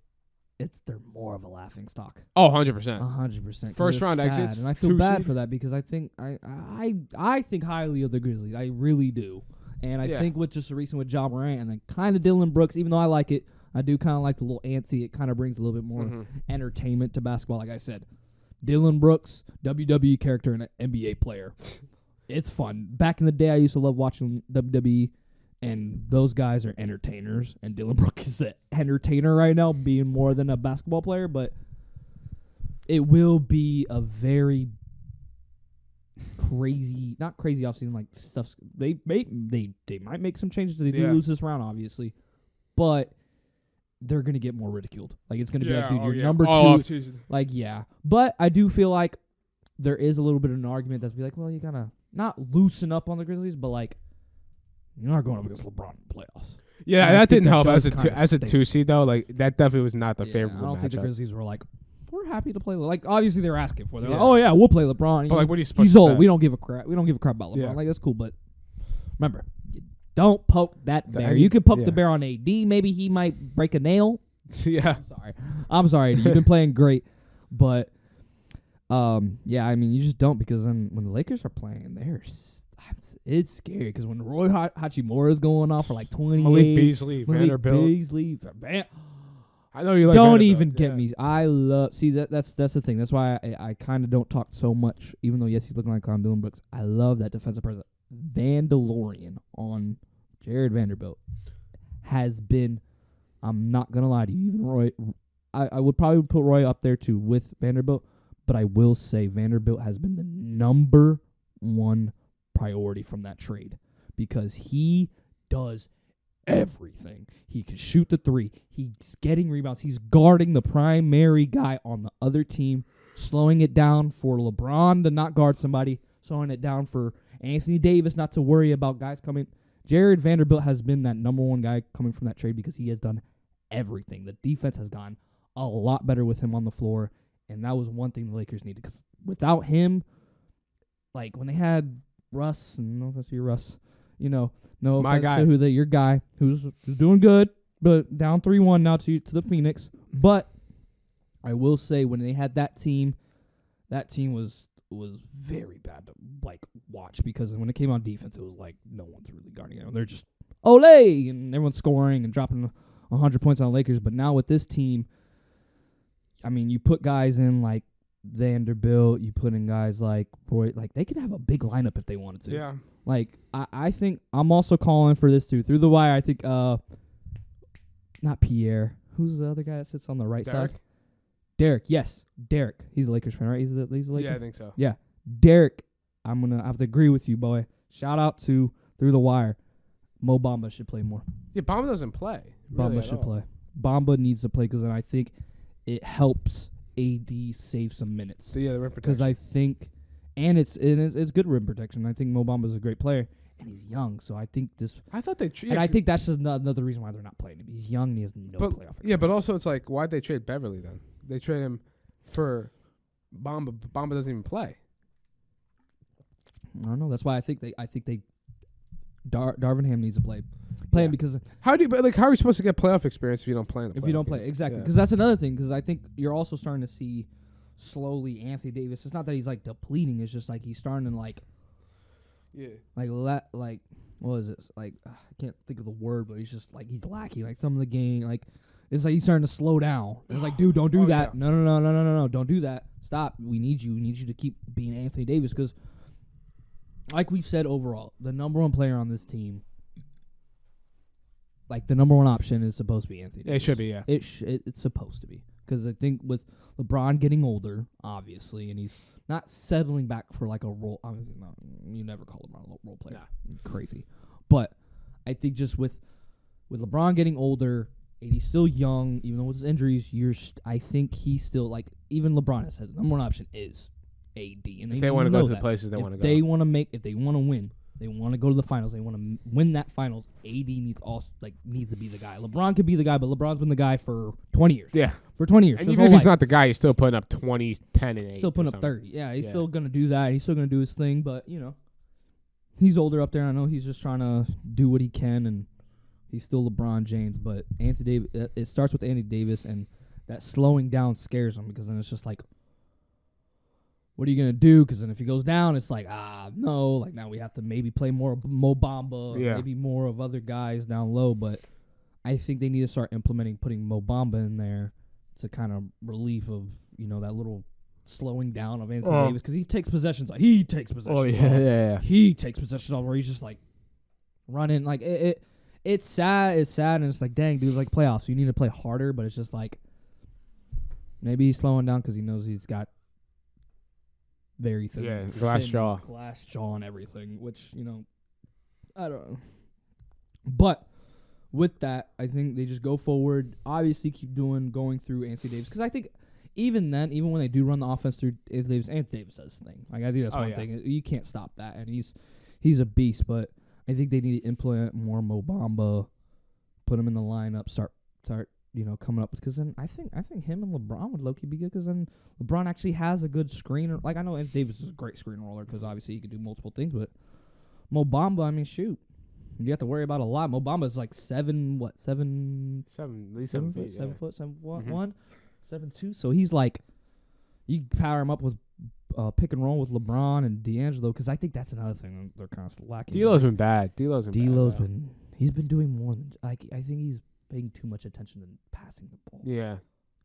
He's been settling. Like, he hasn't, like settling with a ball. Like, he just, like, passes it. And I'm like, dude, D'Lo, come on, we need you. Because then he's supposed to be, like, the third guy coming on that team and stuff like that. So, we'll see what happens. I do say the Lakers take this series. I think they do. I'm 100% sure. Yeah, I have Lakers in 6. You have Lakers in 6? I feel like if they win tonight, I think Lakers win in 5. Yeah, I would. Because tonight's game in... Tonight, I think it's in... What's it, game 4? It's in L.A. then. Game 4. Yeah, so it's in LA. Yeah, so I say if Lakers win tonight, they win in 5. If they don't, I say 6. But yeah, I got Lakers in 6. We'll see. Because is John Morant still out, or is he finally coming back? I think he's fine. Yeah, he had 45 last night or 2 nights ago. So yeah, I think he'll be. Because he didn't play last game, right? No, he did. He had 45. He didn't play the game before. Night? Yeah. Oh yeah, no, he didn't. He didn't play because then that's two. when our boy Tyus Jones stepped in, man. It's a great player. But for the Grizzlies, I mean, for the Lakers, I mean, we got the Lakers down. Everybody, they're stepping up. They're trying to play the team, and when they can play and they're hitting shots and everyone's just on, it's a pretty scary Laker team to go up against. But on the other side of things, I mean, with the Grizzlies, I think they just have to. It's hard because I don't know where. Not that I don't know where they go. It's just who needs it. Like, who needs to step up though? Because I think, well, not that. That's probably not the best question, but like, who steps up now? Like, if you're the Grizzlies, like who maybe needs to play better? Who? Because like, yeah, I think at this point I don't know. I think I do think for the most part, Ja and Jaren Jackson have been fine. Like they're doing I think it's gonna be Bane. I think Bane. Yeah, I think he's got to be that guy. It has to be Bane. It probably has to be Dylan Brooks. Brooks, hopefully, yeah, I'd say like, Brooks because he's supposed to be that 3-and-D guy. I'd say the guys who have to step up the most. I mean, probably Brooks. And then Bane's he's got to shoot. Yeah, Bane and Brooks definitely have Bane to. and Brooks. They have to step up. Obviously, sure. Losing Steven Adams does not help with a big guy like Anthony Davis, Xavier No, I'm sorry, Anthony Davis. They got they got Bamba, but Vanderbilt. They got length. But and losing Steven Adams did not help. Obviously, you lost Brendan Clark earlier in the season. So I'd say to answer your question, Mike, that if I were to pick one guy, I'd probably say Desmond Bane because Brooks, I think he'll be fine defensively, but they need Bane to be early in the season. Him and John Morant were going crazy. Yeah, in the early regular season. Yeah. We'll see. I mean, obviously that's why it's so hard right now to see like what the Grizzlies need to pick up because like you're the number one team in the West. Like you have that team, and that's another thing I like to argue about. Like the Grizzlies being like, yes, they're a joke. Yes, John Morant did whatever off the court, and Dylan Brooks is being the WWE character that he is, and people are laughing at them. But like, this is another year where they kind of been that type of way where they kind of trash talk, like not as much as this year. Because they were a 2 seed last year they too. They were a 2 seed last year. Lost to Golden State. Lost to Golden State, which is they won the finals, so that's fine. And they gave the Warriors run for their money. Oh yeah. So I've always argued. I'm like, yes, they're a joke, and yes, maybe they're not a team that goes far, but they're a team that like they can play. I mean, also losing, they also lost Brandon Clark too. Yeah, early, so Achilles or something bad. Achilles, and he was also a great player for them too. So yeah, I think just overall, John Morant's doing fine. He's just injuries, and then Jaren Jackson's doing fine. Like maybe step up a little bit more for Jaren Jackson, but he's when John Morant's out there giving him the ball most of the time. So I mean, Xavier Tillman stepped up. I think Xavier Tillman has stepped up enough because you wouldn't expect him to come in and drop 22. Mm-hmm. And so I think Grizzlies just need to play Grizzlies ball. Yeah, I think in overall Grizzlies need to play Grizzlies ball because they haven't been. They've been playing Lakers ball, and that's why they're not going to beat the Lakers at their own game. Nope. But yeah, so I'd say, I mean, Bane, he was 50%. I think it's got to be more aggressive. And I mean, their bench just isn't very, very good. Outside of Tyus Jones and Kennard, they don't really play Lofton, but they don't. The bench is a problem, and the Lakers after the trade deadline might be arguably one of the deeper teams in the league. Yep. And I mean, Tyus Jones was 0 for 7 last night or 2 nights ago, so he's got to be better. Yeah, but I'd say Brooks. They got to get Brooks going from 3, and then Bane's got to just be more aggressive. Bane I think just has to cook up. Yeah, Bane just has to. I think you know what you're getting from Ja, and you know what you're probably getting from Jaren Jackson. He's got Jaren Jackson only he should have more than 5 rebounds in 32 minutes, but. I think Bane's got to be that guy. Yeah. No, I'd say the main 2 guys, yeah, for sure. I agree. Dylan Brooks and Desmond Bane have to step up because obviously Dylan Brooks is their defensive presence on defense, and then Desmond Bane is like, their third option pretty much? Yeah. Behind, I'd say. I'd say like Jaren Jackson and Ja would be the third option, so. And then really a fourth option really would be Dylan Brooks. It should be Dylan After Brooks. that, yeah, it should be. So he needs to step up, obviously, and not. Yeah, I also think Kennard should have more than 1 3-point attempt though too. Oh yeah, he led the league in 3-point percentage after the All-Star. He's like their main option off the bench. Yes, for scoring, yeah. For scoring, he's the main option because then Luke Kennard. I mean, even when he's on the Clippers, he was he's coming off the bench. Mm-hmm. That's so, true. I mean, other than that, I mean, tonight is a probably big night for the Lakers. If they win tonight, they probably win the series. Yeah, most likely. I can't see LeBron blowing a 3-1 lead. No, not in the playoffs. No. Not even in the first round. That would be crazy. Oh yeah, that would be nuts. I don't know. And then that probably would debunk the GOAT Cup. Oh my God, this guy. Hey. But yeah, I mean, with the Grizzlies Lakers, it's a entertaining matchup. But then yet again, is it an entertaining matchup if they win 4-1? Basketball wise, probably not. Yeah, because then it's like, dang, the Grizzlies didn't perform like the Grizzlies. They didn't act like they were the number 2 team in the West. Oh yeah. Ja Morant wasn't performing as like the narratives all come out if they don't win this game. Like I said, if they don't win this series and they lose 4-1, they can't say a word till next year. I don't think they say. I don't think they just stop talking. Yeah. I'm saying I don't know. I honestly have a feeling Brooks is not going to be on the Grizzlies. I don't know if they lose 4-1. I don't know if you can bring him back, man. Yeah, that's fair. He's a 3-point shooter who can't make a 3. Yes, he's a great defender, but there's a bunch of great defenders out there. Yeah, they could pick up and he'd probably be a bigger role, but I mean, I don't know, man. We'll have to see. Obviously, the series is not done. The Lakers do have a nice little commanding lead because they have.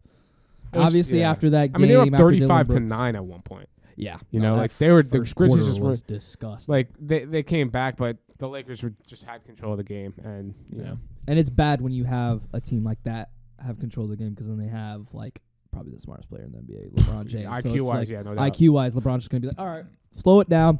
We're gonna slow it down, play slow offense, not even let the Grizzlies have a chance on the offensive side. Yeah, without any time. rightfully so. Yeah, other than that, I mean, the Grizzlies Lakers. I mean, it seems like Lakers win tonight. I think the series is done. Yeah, I think it's just done. But it does bring a nice little story if the Grizzlies do pull it out tonight, because then that does bring something else. I think it does bring, like, okay, the series is tied. Now we're starting to, but we'll see. Tonight is also a big game for Grizzlies Lakers. I think for both sides. Lakers, if they win, they're more likely and more confidence to be like, okay, we're going to win the series and go play either the Kings and Warriors, which would be that second round. Lakers Warriors would be fun. I mean, Lakers Kings would be fun, but seeing LeBron and Curry going at it another time would be great. Yeah, that would be. I know ESPN's gonna love that because of their ratings, but you know, we'll see where it goes. We'll see. But talking about other matchups going forward, we're gonna save the best for last for the Kings and Warriors, because that series has been my favorite series. I've watched every single game so far. That game is so fun. Yeah. But let's talk about your boy and his team going up against his old boy and his team. Yeah, literally. I'll say this. Obviously, everyone out there knows Russell Westbrook, my favorite player. Mm-hmm. But down 3-1. I gotta say, Kawhi is frustrating because you drop 38 points and then win. He dropped like 30 twice. Yeah, and then all of a sudden your knee's bothering you. I don't know. I don't like it because that's been the story about the Clippers though. Like they on paper the roster is very deep. They play so much hard. Like I know the Clippers. Like the first game was crazy. They won, right? They won the first game, right? Yeah, they won game one. They won the game one, and it was like crazy because it was like, dang, if they keep like, because in the second game it was like close. They were doing their thing. And it was just like they're right there. Yeah, exactly. But I mean, Westbrook's obviously game one. He was 3 for 19, but I watched the game and he had the best 3 for 19 game I've ever seen in my life. Like because he made an impact on others. Yeah, he clamped up Booker that game down the stretch, got key rebounds, just that key block. Key block, out hustled. You know, the thing about Westbrook is, and I don't think there's any debate. I mean, he's the best rebounding point guard of all time. I think. Fair. But no one's outworking that guy, and I'm so glad to see him getting the respect he deserves from this basketball community as a whole. I mean, he had 37 in game 4. But obviously, I don't know. It's just frustrating because if the Clippers had Kawhi and PG, this is probably a 7-game series, I think. And it just kind of hurts because Westbrook's playing so good. And I mean, Powell hasn't been great, but Westbrook's been great. I just honestly, not to interrupt you like that, but I just think the Suns are just too offensive. I'll say this again. I said to you before the show, but I might have even said it when we were on there. I don't even remember. But Devin Booker's best shooting guard in the league, I think. Defensively, this playoff series, his defense has been great. I thought his defense, and his scoring. I mean, obviously it helps having Kevin Durant on the team because he's going to get the attention. But Kevin Durant doesn't demand for the ball. He kind of works around other players, which makes him so great. But Booker, he gets to his spots so easily. He gets to the free throw line. He hits the three. His mid range is insane. He finishes well with contact. It's not like his defense is probably a little it's probably average. He should be a little bit better, but. As you said, Mike, I mean, the Suns got so many weapons, and off the bench, so many. I mean, Terrence Ross didn't even play in Game 4, which was interesting. But they got Okogie's a great defender. Biyombo's been it's between him and Landale as that backup center role.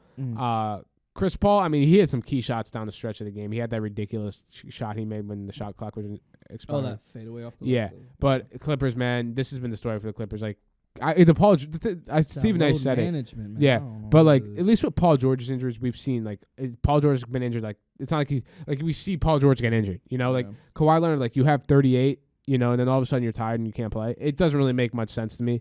And if you're the Clippers, what do you do going forward? Because do you do another year of being, in the middle of the pack, but on the outside looking in, and obviously they're not even expected to be the middle of the pack too, because this year everyone was saying. Clippers to the Western Conference. They were I said if they obviously I thought Kawhi and Pete, this was before the injuries happened, but defensively they're one of the best defensive teams in the league when they're healthy. And if you're the Clippers, if you're Steve Ballmer, if you're Coach Lou, I don't know what you can do when your best player kind of just chickens out. To be honest, that's what it looks like to me. That's fair. And I know he's got stuff going on, and I know he's obviously dealt with those knee injuries, but I don't get how you can drop 38. He does have the other off-season little drama thing. Which I'm worried. I'm not gonna say anything about that because that's something he's got. Like, that's not. Like, Yeah, that's just, that's what it is. But Yeah. just I'm talking about from a basketball perspective. You drop 38, and then all of a sudden, I don't know. It's just a little fishy to me. That's what it is. I mean, But I'm not gonna lie. Even though yes, Russell Westbrook's there and stuff like that, but Kawhi is their closer. Kawhi's their Kawhi closer, is and your Paul guy. having Paul George would have helped a lot. But yeah, I said the Suns are my pick to win the finals. So, Fair. they when I made my bracket before the playoffs started, I had Suns in the finals. So That's gonna be an interesting matchup. Suns and Nuggets. If it goes like that. yeah, because that would be obviously. the second round matchup. Yeah, Yep, yeah. Suns and Nuggets. I think the Suns pulled. You out. got probably like the best put together team against the best player in his team. On pretty on much. paper. Yeah, exactly. And I think also just one other thing. I think Aiden, he's kind of soft a little bit. I keep saying guys are soft. I mean, but I guess with that team, he doesn't have to be too aggressive. I don't know, but Torrey Craig's been good, great defensively, hit some key shots down the stretch. But yeah, those are my thoughts on him. Clippers are leaving Torrey Craig too wide open. Yeah, I think they're too comfortable with him shooting wide open. because he can, if he's wide open, he can. Yeah. But I'll let you, Mike. Let me hear your thoughts. I don't really have a lot of thoughts when it comes to Clippers and Suns. Yeah, it's not much, I am also upset about the whole Kawhi Leonard thing. Like, dude, like you have to play these. Like at this point, playoffs, dude. Like this is why you're Kawhi Leonard. Yeah. Like when you comes to playoffs, no one wants to mess with Kawhi Leonard either because he he dropped 38. Dropped 38. He's a robot, dude. He literally, oh my lord. Because when he plays- defensively, oh god, he's He honestly can't one of my score. favorite players to watch, but he never plays. Sad. I don't know. That stuff is deep rooted with him because I don't know. Ever since that Spurs little thing, it's been interesting. Yeah, I feel for the guy. Like I feel bad. Like I know he's got stuff going on, but I know that injury with the Zaza Pachulia hurt him. It's been unfortunate for the guy. That but would have changed a lot of things. Yeah, which is unfortunate. But like if you're the Clippers, man, this has been the reality. Yeah, for this your is team. make or break because a lot of people are like, you guys can go to the finals. Yeah, with this I mean team. Kawhi. They gave up Shea for Paul George. Like Kawhi said, like give me Paul George, and that's what they did. Like the Clippers doing everything they can to make Kawhi happy, and then Kawhi doesn't play in arguably the biggest game of the year up to that point. So it's kind of unfortunate. But I know if he's injured, I'm hoping he gets back soon. But this is a series where I feel like the Clippers have a chance to come back, but they have to have Kawhi Leonard play the whole game and score 38, score 4. Like he has to. And if not, no. Sorry, bro. Russ Westbrook's not one of the second Powell's been kind of disappointing in this series. He hasn't shot the ball well. Yeah, he hasn't been. Yeah, he had that one good game, but that's about it. Yeah, and other than that, it's Morris like, kind of stinks too. I mean, Terrence Mann's all right. He's been solid, but yeah, it's not looking too good if you're the Los Angeles Clippers, and we'll see how that plays out. The series not over, but the series Kevin definitely Durant, not over. But Kevin we'll Durant's see. so fun to watch. So I love what he gets. He's unguardable, 7 feet, but can make every shot. Easy But, money sniper. He's a money sniper. But yeah, those are my thoughts on it. I love Russ. I'm just really happy to see him. I just think the Suns are just too. That's what was coming into like the playoffs when they got Kevin Durant. It's just they're too offensively like talented. Like you rightfully can't. so. Like Devin Booker and Kevin Durant by themselves could probably drop 100 points. Oh, yeah. With each other. Mm-hmm. Not each other 100 points, but like they both could drop like 50, 60 points if they wanted to. If they wanted to, yeah. If they wanted to. So that's a scary thing. And then you add Chris Paul and his IQ. You had a bigger presence with DeAndre Ayton. So, and then they have scoring guys off the bench. I mean Terrence Ross Terrence plays. Ross can play Okogie too. defends really well. Okogie's a good defender and everything. So their team is very built well and it's working. So we'll see. I just think with that Devin Booker and Kevin Durant little duo, I think is a little too much because they can shoot you out the gym and then you're screwed. And they're underrated defenders, I think, both of them. Oh yeah. Kevin Durant was. He probably I used doesn't to get always enough make credit. fun of saying Kevin Durant was a terrible defender, but then He's not, went to that Warriors team and they started playing more down low, which was good for him. But yeah, with this series, well, tomorrow decides it. I'm hoping they pull it out. I hope the Clippers get back in. If Suns win, they're waiting for the Nuggets, T-Wolves. Well, really, tomorrow too. Nuggets and T-Wolves. So we might get so that we might matchup. just they both are just gonna be ready for each other. Yeah, so we'll see. We'll see, man. We'll see, but I know you're excited, Mike. Whoa! This matchup has been the best matchup of all. Yeah. This is a pretty historical matchup right here with the the battle. And I'm sorry for the Lakers and the Clippers and all them, but this is Battle of California. Battle of California. This is the two teams. Like the Kings prove it that they're. I would say they're the number one team in California. All right. But the team in the Sacramento Kings. I have to go out on this. I have to go on a little tangent. I'm gonna go a little bit off my tangent of the Sacramento Kings, but the history, the accolades and everything they have achieved this year and the history that they've had is absolutely tremendous because they were the biggest drought in sports history of not going to the playoffs, and they defeated it. And they didn't just defeat it by, we made playoffs 7th, 8th seed. They said we're gonna be the third. I know they're probably aiming to be the best team, and they were actually at top of the West. They were 1 or 2 at one point. And look at this. They go into this third best team in the West in a conference that a lot of people say is head over heels than the East. A lot of people argue that. And with the Sacramento Kings, man, they stepped up. They have a very hard matchup with the reigning champs, with the Warriors team that you cannot doubt, even when things like the Draymond Green altercation and Draymond Green antics, a lot of people are like, that might defeat him because Draymond Green is a very, very big player and plays a very big role for the Warriors. That, he wins them games. I'm not going to say he wins them games like single-handedly, obviously. That doesn't happen because you have Clay and Steph Curry.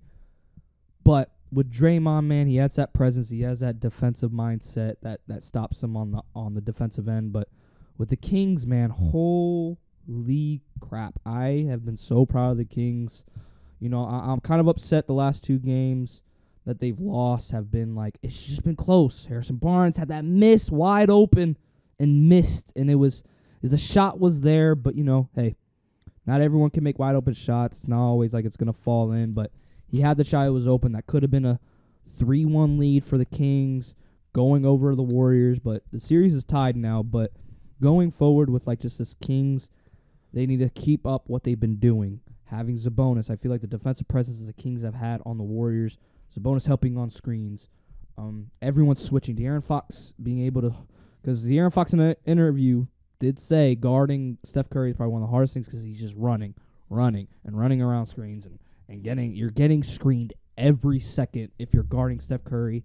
And he brought up that story with Dellavedova. Yeah, Dellavedova almost died guarding Steph Curry. He had to go to the hospital because of Steph Curry. You know how crazy that is? Yeah. You almost died playing defense on Steph Curry.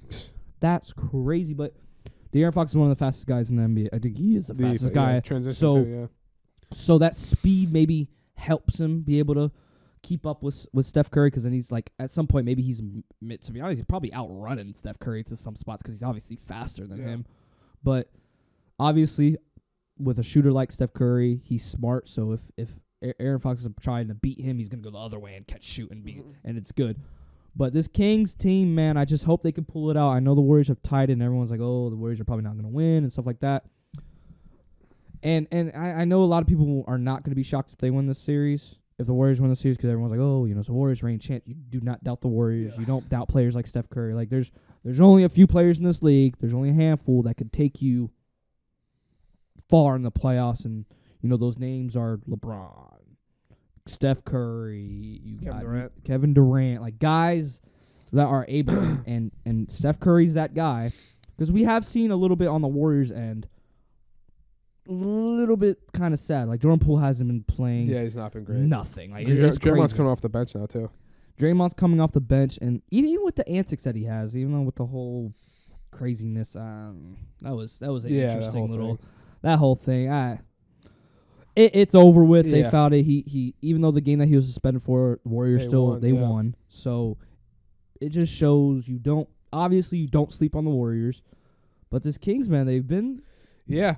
I think they're very fun to watch. Obviously, Fox, Monk, all those guys, Sabonis. The one thing I will say, I think Sabonis really needs to develop that mid-range jumper, because he can make it. Maybe he just needs the confidence for it to go in, but the Warriors just leave him open. Like, on that, like, I thought Sabonis could shoot threes. I thought so too, but he doesn't really shoot. Maybe because he has other shooters, but no, the thing about the Kings is, obviously, as you said, Mike, it's unfortunate how they had to look to Barnes. Just didn't drop. It happens. It's basketball. But he was open. He was open. He was open. You can't. Fox made the right play. And if you're the Warriors, I'd rather Mhm. lose to Barnes than De'Aaron Fox. I mean, he is clutch player of the year. I mean, a lot of people would argue, De'Aaron Fox should have taken the shot, or probably should have. They should have played better. He made the best. That's what LeBron does all the time, you know. Mhm. And I think if you're the Kings, obviously you would have loved to have been up 3-1 going back to Sacramento, but 2-2, you're going back on your home floor. To be fair, like if you just defend home court, you're winning the series, and that's what the teams have done so far. Stadium is gonna be going. It's gonna be crazy. I'm hoping the Kings win it, but I will say Fox is just so fun to watch. Next game is huge. Yeah. Huge for both down 3-2 teams. going. If you're down 3-2, going back to the Bay, you're in trouble. If you're Yeah. up 3-2, you know, but you actually have that you have that that luxury. 1 game lead. Yeah. So you have that one, and going back if to they win, Sacramento for go Game back to 7. Game Yeah. 7. So I think I want to see Sabonis just be more aggressive offensively. Maybe I don't know. Can he make that mid-range shot? I've seen him make it in the games. He just doesn't always shoot it. It's just weird because I'm like, I've seen him shoot 3. Yeah, he can shoot. So I'm just like, why is he not? I don't know, but I think in hindsight, But I do see though he is like aggressively more in the paint because to be honest, like I said before, like you got guys like Draymond, he great defensive, yes, great defensive player, and he knows how to play defense. He's definitely, changed the way defenses kind of play. Like even guys have argued Draymond Green's defense is like historical. Like he's put like something on like the defensive side because he's undersized and could guard anyone. Yeah. So. But with that, I do like Sabonis because he gets more aggressive down low because he knows he has the height difference again. So a lot of the catches, I liked a lot of the plays where he's under the basket and he's catching and just putting it right up because he knows he has that height difference. And especially when they're getting offensive rebounds, he's just catching and putting it right back up because I think that's one thing that does hurt the Warriors in the long term is that they it hurts them, and it doesn't because obviously their small ball works. They've revolutionized small ball. They started it and all that stuff. But we've seen it when they don't get rebounds. It's kind of a bad thing. Like, guys are getting rebounds easily over the Warriors. Yeah. They're just they're a lot bigger. Yeah. We did see Looney have that 4 points, 20 rebound performance, but they need guys. And Wiggins, too. I think Wiggins I know Wiggins is maybe a little out of shape. Or not out of shape, sorry word, but a little out of it because he was out for a while. He's out of shape. Well, it's out of shape, really, technically, because he hasn't been playing. Yeah, exactly. He's out of shape. And I think he's got to be big for them coming up. And Poole's just been underwhelming. You pay him that big contract, kind of be that. I feel like I haven't even heard his name at all. He just. I always thought he was a little overrated because he. There's a bunch of times when I'm watching him play, like I'm really thinking to myself, I'm like, what is he doing? Like he just doesn't make smart decisions a lot of the time. And if you're the Warriors, you pay him that big deal, you're kind of married to him for the foreseeable future. Yeah. But if you want to go where you're going, get back to where you were last year, obviously winning a championship. Yeah. Poole's got to be better. He's got to be better because Curry's going to do Curry things. Klay Thompson's had a pretty good year coming back from those injuries, especially. Draymond, he's not going to score the ball, but he's going to do everything else. And you have Looney, that rim protecting big, who gets rebounds. You have, DiVincenzo's a great defender. He's been made that clutch bucket the other day. Well, he double dribbled, but they didn't call it. But But Mike, I know how much I know you're a big Kings guy. Just coming. You lived in that area, right? I believe. I lived in the area. I saw that. Because when you see a fan base like that, it's a great fan base. I think the Kings fan base second best fan base in the league behind the Knicks.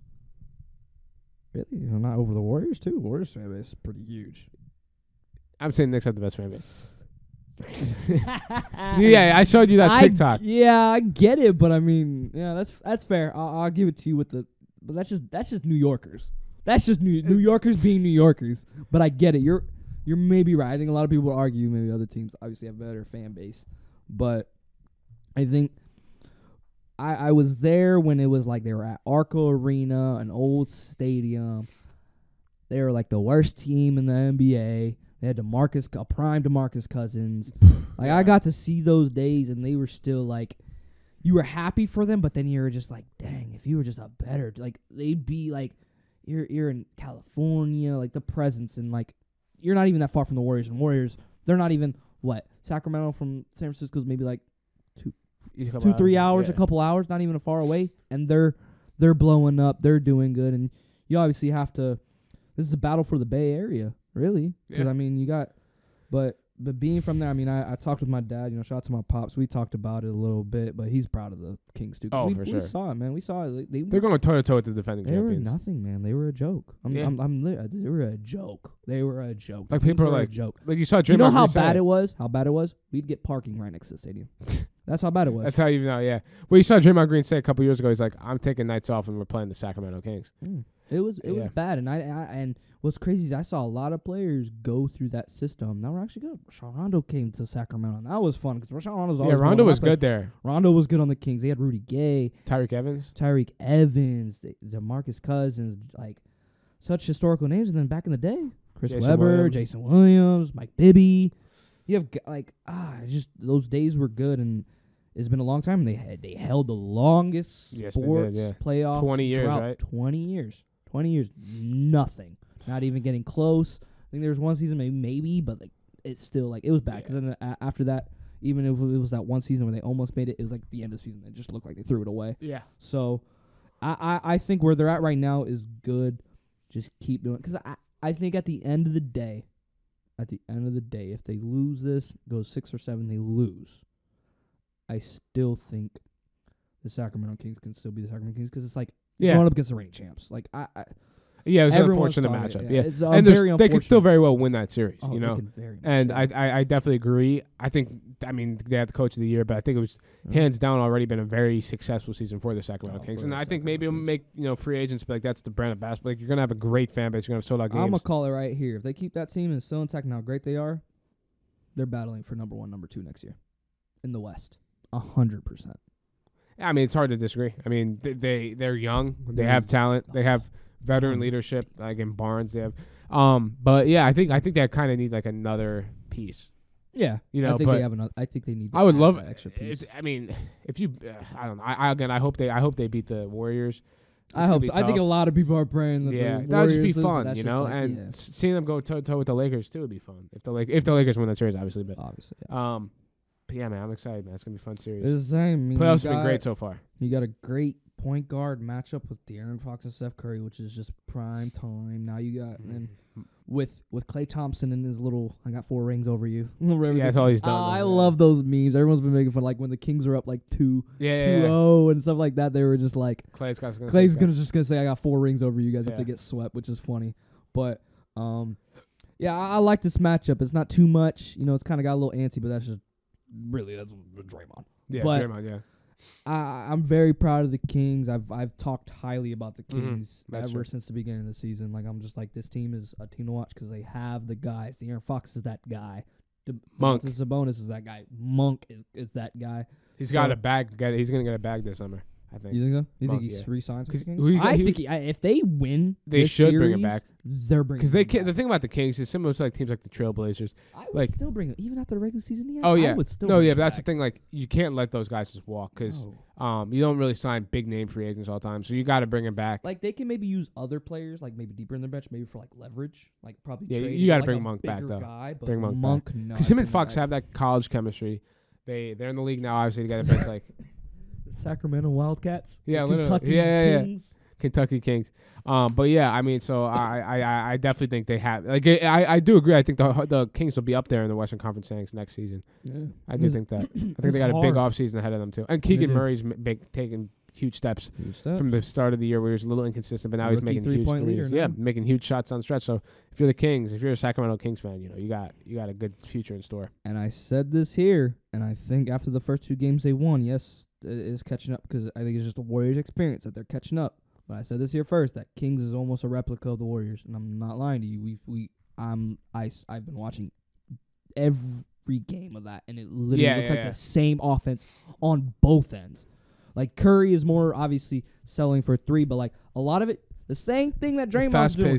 The fast pace, the little handoffs. Sabonis is doing that on the other end with the Kings, and Draymond's doing the other end. It's literally like watching the same thing. But obviously, people would argue, oh well, it's Mike Brown. He coached he was assistant coach of the Warriors, so obviously he knows the plays. But we saw that funny video the other day where Mike Brown and Steve Kerr were talking. He's it's not the same plays anymore. And stuff like that. But yeah, this Kings team, I'm telling you, I said that this Kings team can go, how young they are, how explosive they can be. It's almost like how the Warriors started when they started going on their little tear and Steph Curry started emerging. We're starting to see De'Aaron Fox emerge. Yeah. Domantas Sabonis is a big presence for them. He's an all-star. He's great. So I think that's great for the Sacramento Kings fan base. And going forward, I really, really hope. I I am confident enough to say how they've been playing against the Warriors. And I know people are like, oh, well, you still got to think about LeBron in the playoffs and continuing, because obviously we think the Lakers, they win tonight, they continue, or they win tonight and then they win the next game because, this game. But I'm not going to lie. I think the Kings could beat the Lakers in the series. Yeah, if they're playing this good against the Warriors, they could. But and then I'm not going to say they can go to the finals, but I definitely say they can go to the Western Conference Finals.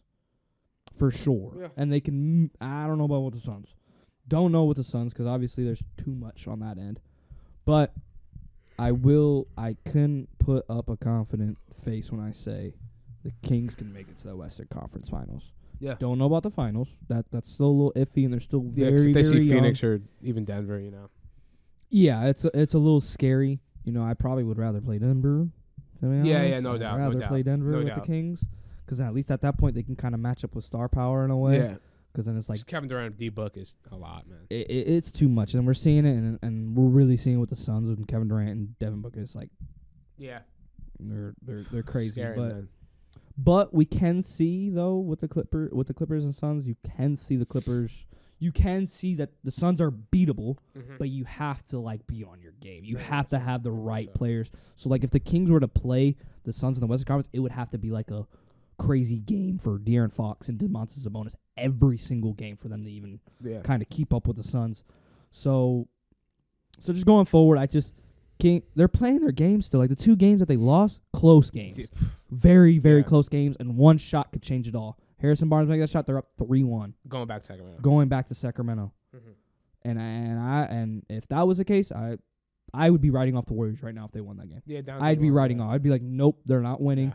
Kings are advancing, and they're gonna go pretty far in this playoffs. I would almost argue they would go. I wouldn't say go to the finals, but I'd be like, they're probably gonna sweep the Lakers. Yeah, just playing that way because they're on some of that defensive presence on the other end is literally locking down the Warriors. Warriors are going to the shot clock.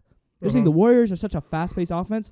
The Kings are slowing them down to where they're hitting shot clock violations, and I love that because I'm just like, the defense is there. You're slowing down. Yes, we all have understood. When it's the players, you can only contain them. You can't genuinely stop Steph Curry. You can't stop Kevin Durant. You can't stop LeBron. You can't stop LeBron. You can't stop Jokic. You can't stop Embiid. Kawhi when he plays. Kawhi when he plays and he's healthy. You can't stop Kawhi. But you can contain him, and they've done very well of containing Curry because he didn't have the best of games, and his shooting percentage is not good because he's having to shoot more because they're down, and it's like he's not making shots, but I honestly believe the Kings can pull it out. And tonight, or the next 2 days, on Wednesday. Yeah, Wednesday. Wednesday night is going to be a big game for the Kings and Warriors, but I think it's a bigger game for the Kings because this is a lot more than just. I think this is a lot more than just winning a series against the Warriors. This is a lot more than that for the Kings. It's like history. It's years been waiting for this. It's years been waiting for it. Because this could bring a lot of conversation towards the Kings because then it's like De'Aaron Fox could be like an MVP next year. Oh yeah. An MVP. Sabonis could probably be one of the better big men in the league next year. So going forward, I think this is I'm crossing my fingers. Kings, let's take it out here, man. I hope so. Take out these Warriors. I know everyone's like, oh, the Warriors are great, and you can't take out the Warriors, stuff like that. But I think the Kings are proving right now. They got it, man. They got it. Fox is crazy, man. It's crazy. That clutch player of the year, man. Well deserved. Well deserved. I remember watching that. I actually remember thinking to myself earlier in the season when the Kings were playing the Magic, and I was actually watching the game where De'Aaron Fox hit that game winner. I'm like, wow, who even cares about a Kings versus Magic game? And look at us now. That's all we're talking about. But he shot that from the logo too. Yeah, that was crazy. He just settled for it and just nailed it. He's so good, man. He really is. Defensively too. Defensively, and I think that his speed really. Oh my God! It's like really it reminds me of John Wall. Away. It really reminds me of John Wall. Does. But he's really more does. of probably more skilled John Wall in my eyes. Way better shooter. Fair. Well, that's fair to say. 3-point shooting.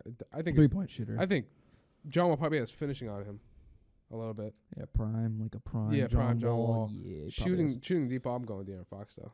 Yeah, I probably would too because of the clip that he shoots at, and it's just crazy. Nowadays. But yeah, man, that speed definitely is an advantage for him because but what's crazy is he can control his speed. It's almost like Russell Westbrook when he developed that little mid-range free throw, little fade, little jump shot, that little pull up. It's almost like De'Aaron Fox. Yeah. Like he does it. He doesn't do the exact same way, but he can stop on a dime, Oh, but yeah. like he can beat you somewhere and then stop on a dime, and then you're just Anywhere. like going right past him Yep. because he's just so fast. So, and he does a great job facilitating the ball too. De'Aaron Fox is a guy that can get a double if he wants Obviously. to. He can give you So. 40 and 10 if he wants to. He could, and the athleticism, the defense. I feel like right now, if they win, I'm telling you, De'Aaron Fox gets put into a conversation that he deserves. Oh, yeah. I mean, I think he's a top 5 point guard. I'll say no. Fair enough. I think it just I would almost argue 3. So behind Curry, Dame, him. I kind of take out Dame for De'Aaron Fox. Wow. I don't know if I could do it yet. I would say this year because he made This it year, yeah. farther, and he actually. So would you take him was- over Luka? So what? If I had top 3 point guards right now, it's Steph Curry. No, it's Steph Curry, Luka, and De'Aaron. Do you think so? You still put? I think I know this is a conversation for another time. I do think Luka's overrated though. He's so talented see that. offensively, but I don't know. Defensively, he cannot guard a trash can, and then also it's like he can't adapt with other stars, rightfully so. I mean, we're seeing it with like if he wants to win, you're gonna have to sacrifice aspects of your game. I mean, Dwayne Wade did it. He's a prime example. That's what you have to do. But I also would argue I think he needs to kind of have a how to say it. Yes, I think he needs to step back, and I know Dwayne Wade did that. But I will say this, and I know it's going to be a little bit of a comparison where it's like, oh, that's too much. But I will say Luka plays a lot like LeBron James. A lot. Maybe not too much of being aggressive and everything, but the way he plays, playmaking, the IQ's off the charts. I think it's just hard. I don't know. It's hard to debate that because, remember, in the regular season, Luka was in some part of the season, he was a number 1 guy in the NBA. So, yes, we're probably not seeing it where he looks good with another star. But then yet again, if we look at the other star, even though, yes, he performs very, very well, we've seen with the history with the other star, it kind of doesn't work out when he's with somebody else in a way. Like, it only worked out with LeBron, and that was because it was LeBron. But No, that's true. so I do see what you're saying, and I get it. Yes, that defensive, I can't guard a trash can. Can't. I only can guard me, bro. Yo. But maybe you're right. Maybe I don't know. Nah. But I will say with that, I don't know. I don't know if I fully agree with you being overrated. I get it. Maybe overrated. I don't know if because of overrated is defensive. the right word. Maybe overvalued. I don't know. I don't know. Overvalued, but to be honest, I don't even overvalue. Because to be honest, he was before Kyrie was on the team. He was literally. Yeah, but also, He was a reason why they won games when you didn't have Luka on the I team. think It you was like gotta it make stunk. maybe I'll look at it like this. Maybe he needed a year like this to realize, okay, like I have to make sacrifices. Yeah. I have to change the way I play a little bit. Of course. And you it know. came at the trade deadline probably for the worst spot for them because then it's like you almost had to change up your whole rest of the season. You Yeah, had a Kyrie. yeah. Like if they would add that's like not an another, it's not an easy adjustment. Adding another guard. I feel like when you add someone like Kyrie, that star power, it does bring a little bit more like a, especially for it being Kyrie. It's like we gotta see what happens. But it's Kyrie. Kyrie is what you call a hooper. It doesn't matter where he goes. Oh, yeah, he's he's getting still his. gonna do his. He's still gonna do his. It doesn't matter if they win or lose. He's still gonna maybe drop 30, 28. Like he's gonna be around that range, 40, because he's Kyrie Irving. But we've seen in history, and this is what I would argue for Luka. We've seen with history of Kyrie, when it comes with somebody else, it kind of doesn't pan out as well. Nah. But it was very early. We maybe do have another year that Hopefully they play, so, yeah. another season, which, hey, they might go crazy in the offseason together, and they might start training together, and it changes the whole narrative behind that. So, but it's funny that we brought up Luka, but that's other than that, I mean, playoffs, man. The playoffs it's been very exciting. Obviously, some series we already knew what was going to happen. I mean, the only one I think we're probably really, what would you say is like the most shocking series right now? Shocking series. I think it's The Kings Warriors. no, I think it's the Bucks Knicks? and Heat. I'd probably say Knicks Cavs. To be honest with you, Really? I think being up 3-1. I don't know. With what you were saying before the series, I feel like it was a good matchup. No, yeah, I'm saying just. I thought this is a 7. I said Knicks in 6 or Cavs in 7. Yeah. I said. I mean, obviously, I believe Knicks in 6 more because Knicks fan. But yeah, no, I'd say just maybe the way the series is going. Maybe Suns Clippers. Honestly, probably Suns Clippers. How just like Kawhi backing out is surprising to me. Yeah. I'd say Suns. Yeah. I don't know. I do see what you're saying about the Knicks Cavaliers, and I would probably put the Knicks Cavaliers as like one of like the most surprising series up there. But I think the most surprising one for me is the Heat. I wasn't even. I'm not even saying my opinion matters, and it's like, oh, since I didn't think we were gonna do it, we weren't gonna win at all. But like, it also helps Giannis is out. But I hear. Yeah. I mean, no doubt. Like nobody thought that he would be up 2-1. Nobody thought that. And even when Giannis was out, people were still like, no, it's not gonna work out because of just how deep the Bucks can be. Mm-hmm. So I like it. I think the most surprising to me, even though it might be biased because it's the Heat and Bucks, but no one expected the Heat to take a 2-1 lead. Maybe like a 1-1 lead, like maybe the Bucks.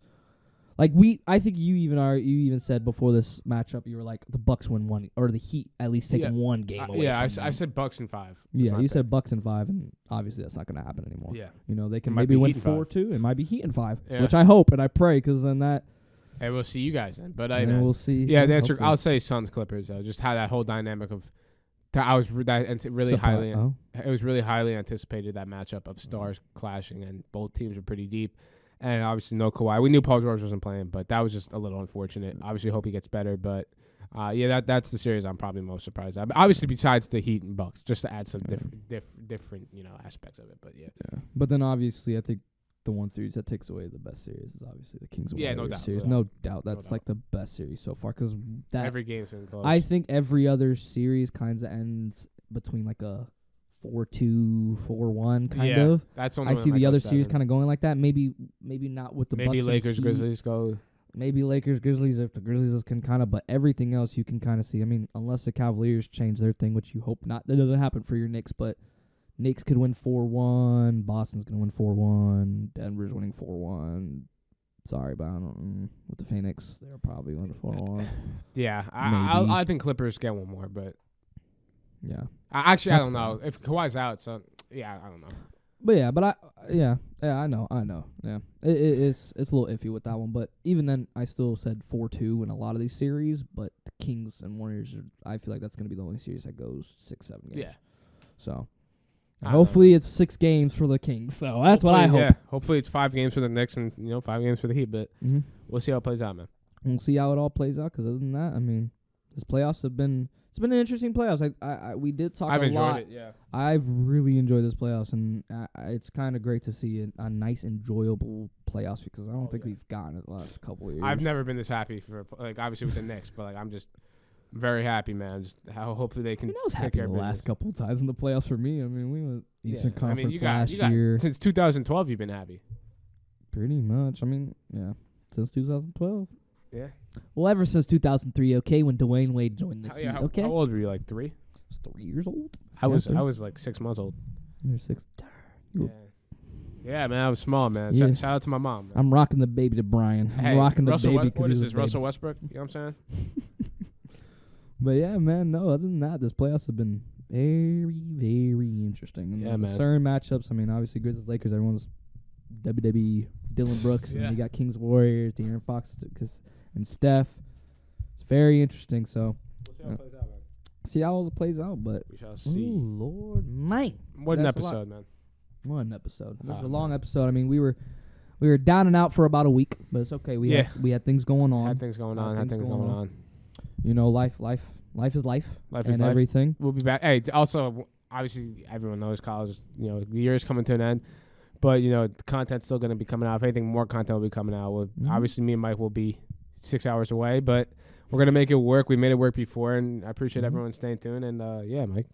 Yeah, no, I mean, other than that, I mean, the support is good. I mean, we still want to do even more content. I mean, I've even talked with Brian about doing like a draft show type of thing. Yeah, for like, sure. Talking guys. Coming guys in the league, because this league is very young player driven. Young player driven. We see guys like Luka, you see guys like Ja, you see guys like De'Aaron Fox, you see guys like Sabonis. A lot of these young guys are driving this league, and obviously if we do a draft show, we're talking about the future of the NBA, obviously, and we're talking about probably another evolution of a big man, possibly next year with Victor. So future New York Knicks.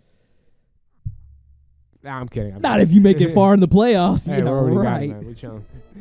But yeah, man. Other than that, yeah, we still want to make more content. We're still gonna keep making content. We actually just got alert. DeJounte Murray is suspended for Game 5. He is? Yeah, he is suspended. Live on the show. It's okay. We still didn't think Expected though. Expected. We'll see what happens. But other than that, man, Brian, social medias, what's the poppin'? Hey man, yeah, for sure. Appreciate all the love. As you guys know, we're out on all platforms at Hoopin with Mike and Brian. Also out on YouTube at Hoopin with Mike and Brian. We're also out on Instagram and TikTok, the same handle at Hoopin.MB, and Twitter at Hoopin_MB. And along with that, as we said in the beginning of episodes, long live my Nana. Everything we do is, gonna make you proud, and I appreciate you, Mike. But everything's gonna be all right, man. And we're big things coming for Hoopin with Mike and Brian for sure. Big things coming up. Stay tuned, stay supporting, and stay hooping, baby.